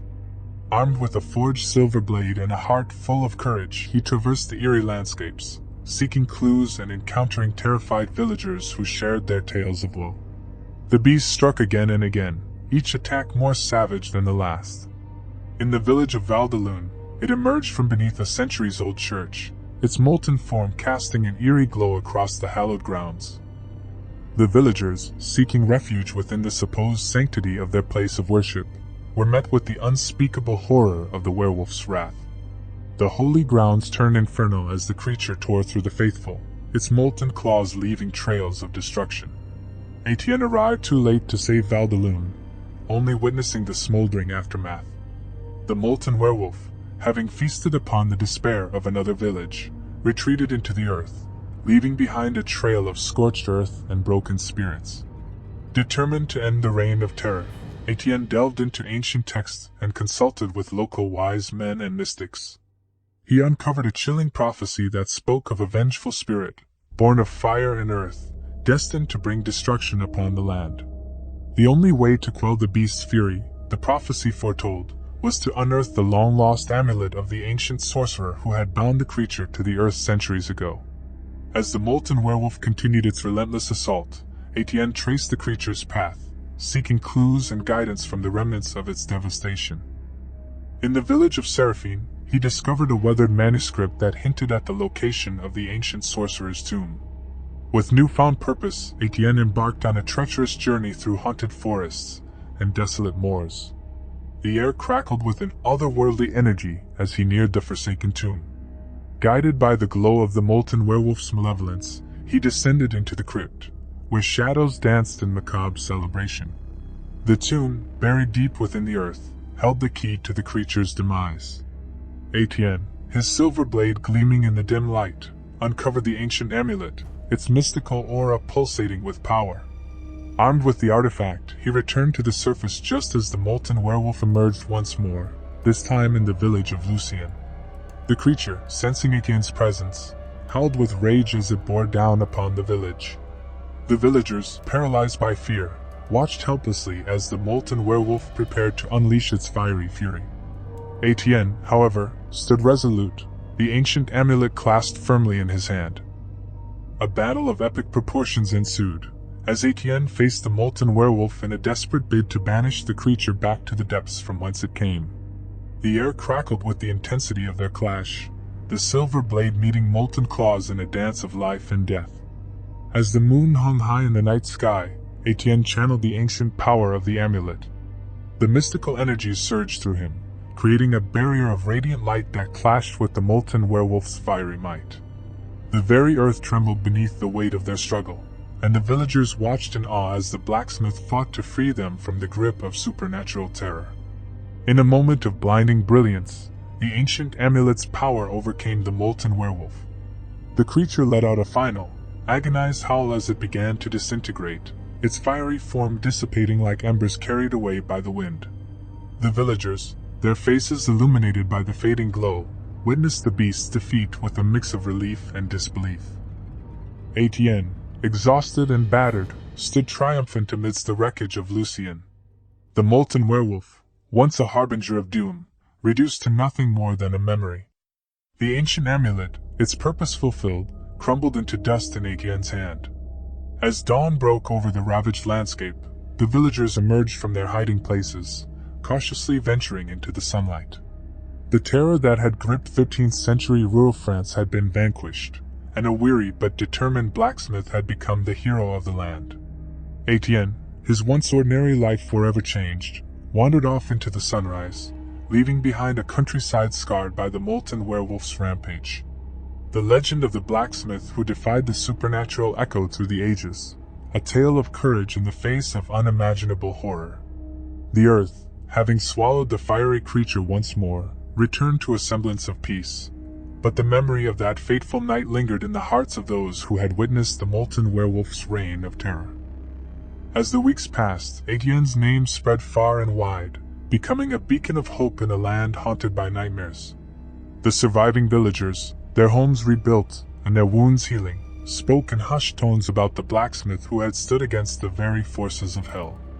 Yet, even in their newfound peace, a shadow lingered, a fear that the molten werewolf could return at any moment. Etienne, however, couldn't shake the gnawing feeling that his journey wasn't over. The ancient amulet, now reduced to dust, left him with an emptiness he couldn't comprehend. Nightmares haunted his sleep, visions of molten claws and fiery eyes plaguing his every moment of rest. Driven by an inexplicable force, Etienne delved deeper into the lore surrounding the molten werewolf. Ancient manuscripts spoke of a hidden connection between the creature and the elements, a pact forged in the fiery depths of the earth. As he sought answers, Etienne stumbled upon a forgotten sect of mystics who claimed knowledge of the molten werewolf's origins. These mystics, known as the Keepers of Ember, resided in a secluded monastery nestled within the craggy peaks of the Pyrenees. Legends spoke of their ability to commune with the very forces that shaped the earth, and Etienne saw them as his last hope for unraveling the mystery that continued to haunt him. The journey to the Keepers of Ember proved treacherous, with perilous mountain passes and unpredictable weather testing Etienne's resolve. Yet, guided by an unseen force, he pressed on until the ancient monastery came into view, perched precariously on the edge of a windswept cliff. The keepers, cloaked in hooded robes and surrounded by the flickering light of ancient torches, greeted Etienne with a mix of curiosity and suspicion. Their leader, a venerable figure known as Elder Eliana, sensed the turmoil within the blacksmith's soul and agreed to share their knowledge. Seated in a dimly lit chamber, surrounded by dusty tomes and ancient artifacts, Etienne listened intently as Elder Eliana recounted the tale of the molten werewolf. According to her, the creature was born from the wrath of an ancient sorcerer named Malakar, who sought to unleash chaos upon the world. Malakar's dark magic, fueled by a pact with the elemental forces, transformed him into a being of molten fury, forever bound to the earth. The Keepers, in their wisdom, had devised a means to imprison Malakar within the very core of the earth. An amulet, crafted from sacred materials and infused with the essence of the elements, served as the key to control the sorcerer's malevolent spirit. It was this amulet that Etienne had unwittingly discovered in his quest to end the molten werewolf's reign of terror. As Elder Eliana spoke, Etienne felt a strange connection to the ancient sorcerer's tale. He realized that the amulet had not only banished the molten werewolf, but had also bound Malakar's spirit to his own destiny. The nightmares, the emptiness, he was the unwitting vessel of a power he had yet to comprehend. With a heavy heart, Etienne understood that his journey was far from over. The molten werewolf, though defeated, lingered within him, a dormant force waiting to be unleashed. The Keepers of Ember, sensing the blacksmith's internal struggle, offered their guidance in mastering the ancient powers now coursing through his veins. Under the tutelage of the Keepers, Etienne underwent rigorous training, delving into the mystic arts and unlocking the latent potential within him. He learned to commune with the elements, to control the fiery essence that threatened to consume him. The monastery's sacred chambers echoed with the sounds of incantations and the crackling energy of newfound abilities. Months passed, and Etienne emerged from the Keepers of Ember's sanctuary a changed man. His eyes bore the wisdom of ancient mystics, and his hands, once calloused from years of blacksmithing, now held the power of the elements. Yet, the molten werewolf's legacy still lingered, an ominous reminder of the darkness within. Guided by Elder Eliana, Etienne embarked on a new quest, to reconcile with the molten werewolf's spirit and find a way to sever the connection with Malakar once and for all. Together, they journeyed through forgotten realms, traversing mystical landscapes and facing trials that tested Etienne's newfound abilities. One such trial brought them to the ethereal realm of Embera, a dimension suspended between the earth and the elemental forces. There, in the shimmering glow of otherworldly energies, Etienne confronted the spectral form of Malakar, the ancient sorcerer who had become the molten werewolf. The encounter was a battle of wills and ancient magic, as Etienne sought to understand the source of Malakar's rage. Through the eons, the sorcerer's spirit had been twisted and tormented, fueled by an insatiable thirst for power. Yet, as Etienne delved into the depths of Malakar's soul, he uncovered a glimmer of humanity, the remnants of a man who had once sought knowledge and immortality. With empathy and understanding, Etienne reached out to the fractured spirit of Malakar. He spoke of the world that had changed since the sorcerer's time, of the beauty and complexity that existed beyond the veil of anger. Slowly, the molten werewolf's spirit began to wane, its fiery visage fading into a more serene existence. As the connection between Etienne and Malacre unraveled, a profound transformation occurred. The molten werewolf's essence melded with the elemental energies within Etienne, creating a harmonious union between the blacksmith and the ancient sorcerer. In that moment, a new being emerged, one with the power to harness the elements without succumbing to the darkness. The journey back to the mortal realm was marked by a sense of rebirth. The Keepers of Ember, sensing the transformation within Etienne, welcomed him as a guardian of the elemental balance. With his newfound abilities and the wisdom gained from the ethereal realm of Embera, Etienne became a beacon of hope for the land he had once saved from the molten werewolf's wrath.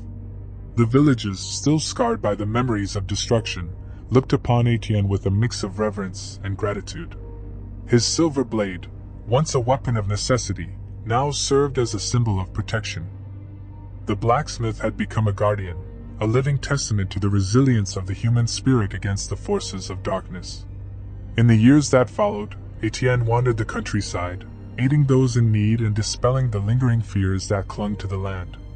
The molten werewolf's reign of terror had become a distant memory, replaced by the legend of the blacksmith who had not only vanquished a supernatural threat, but had also forged a new destiny.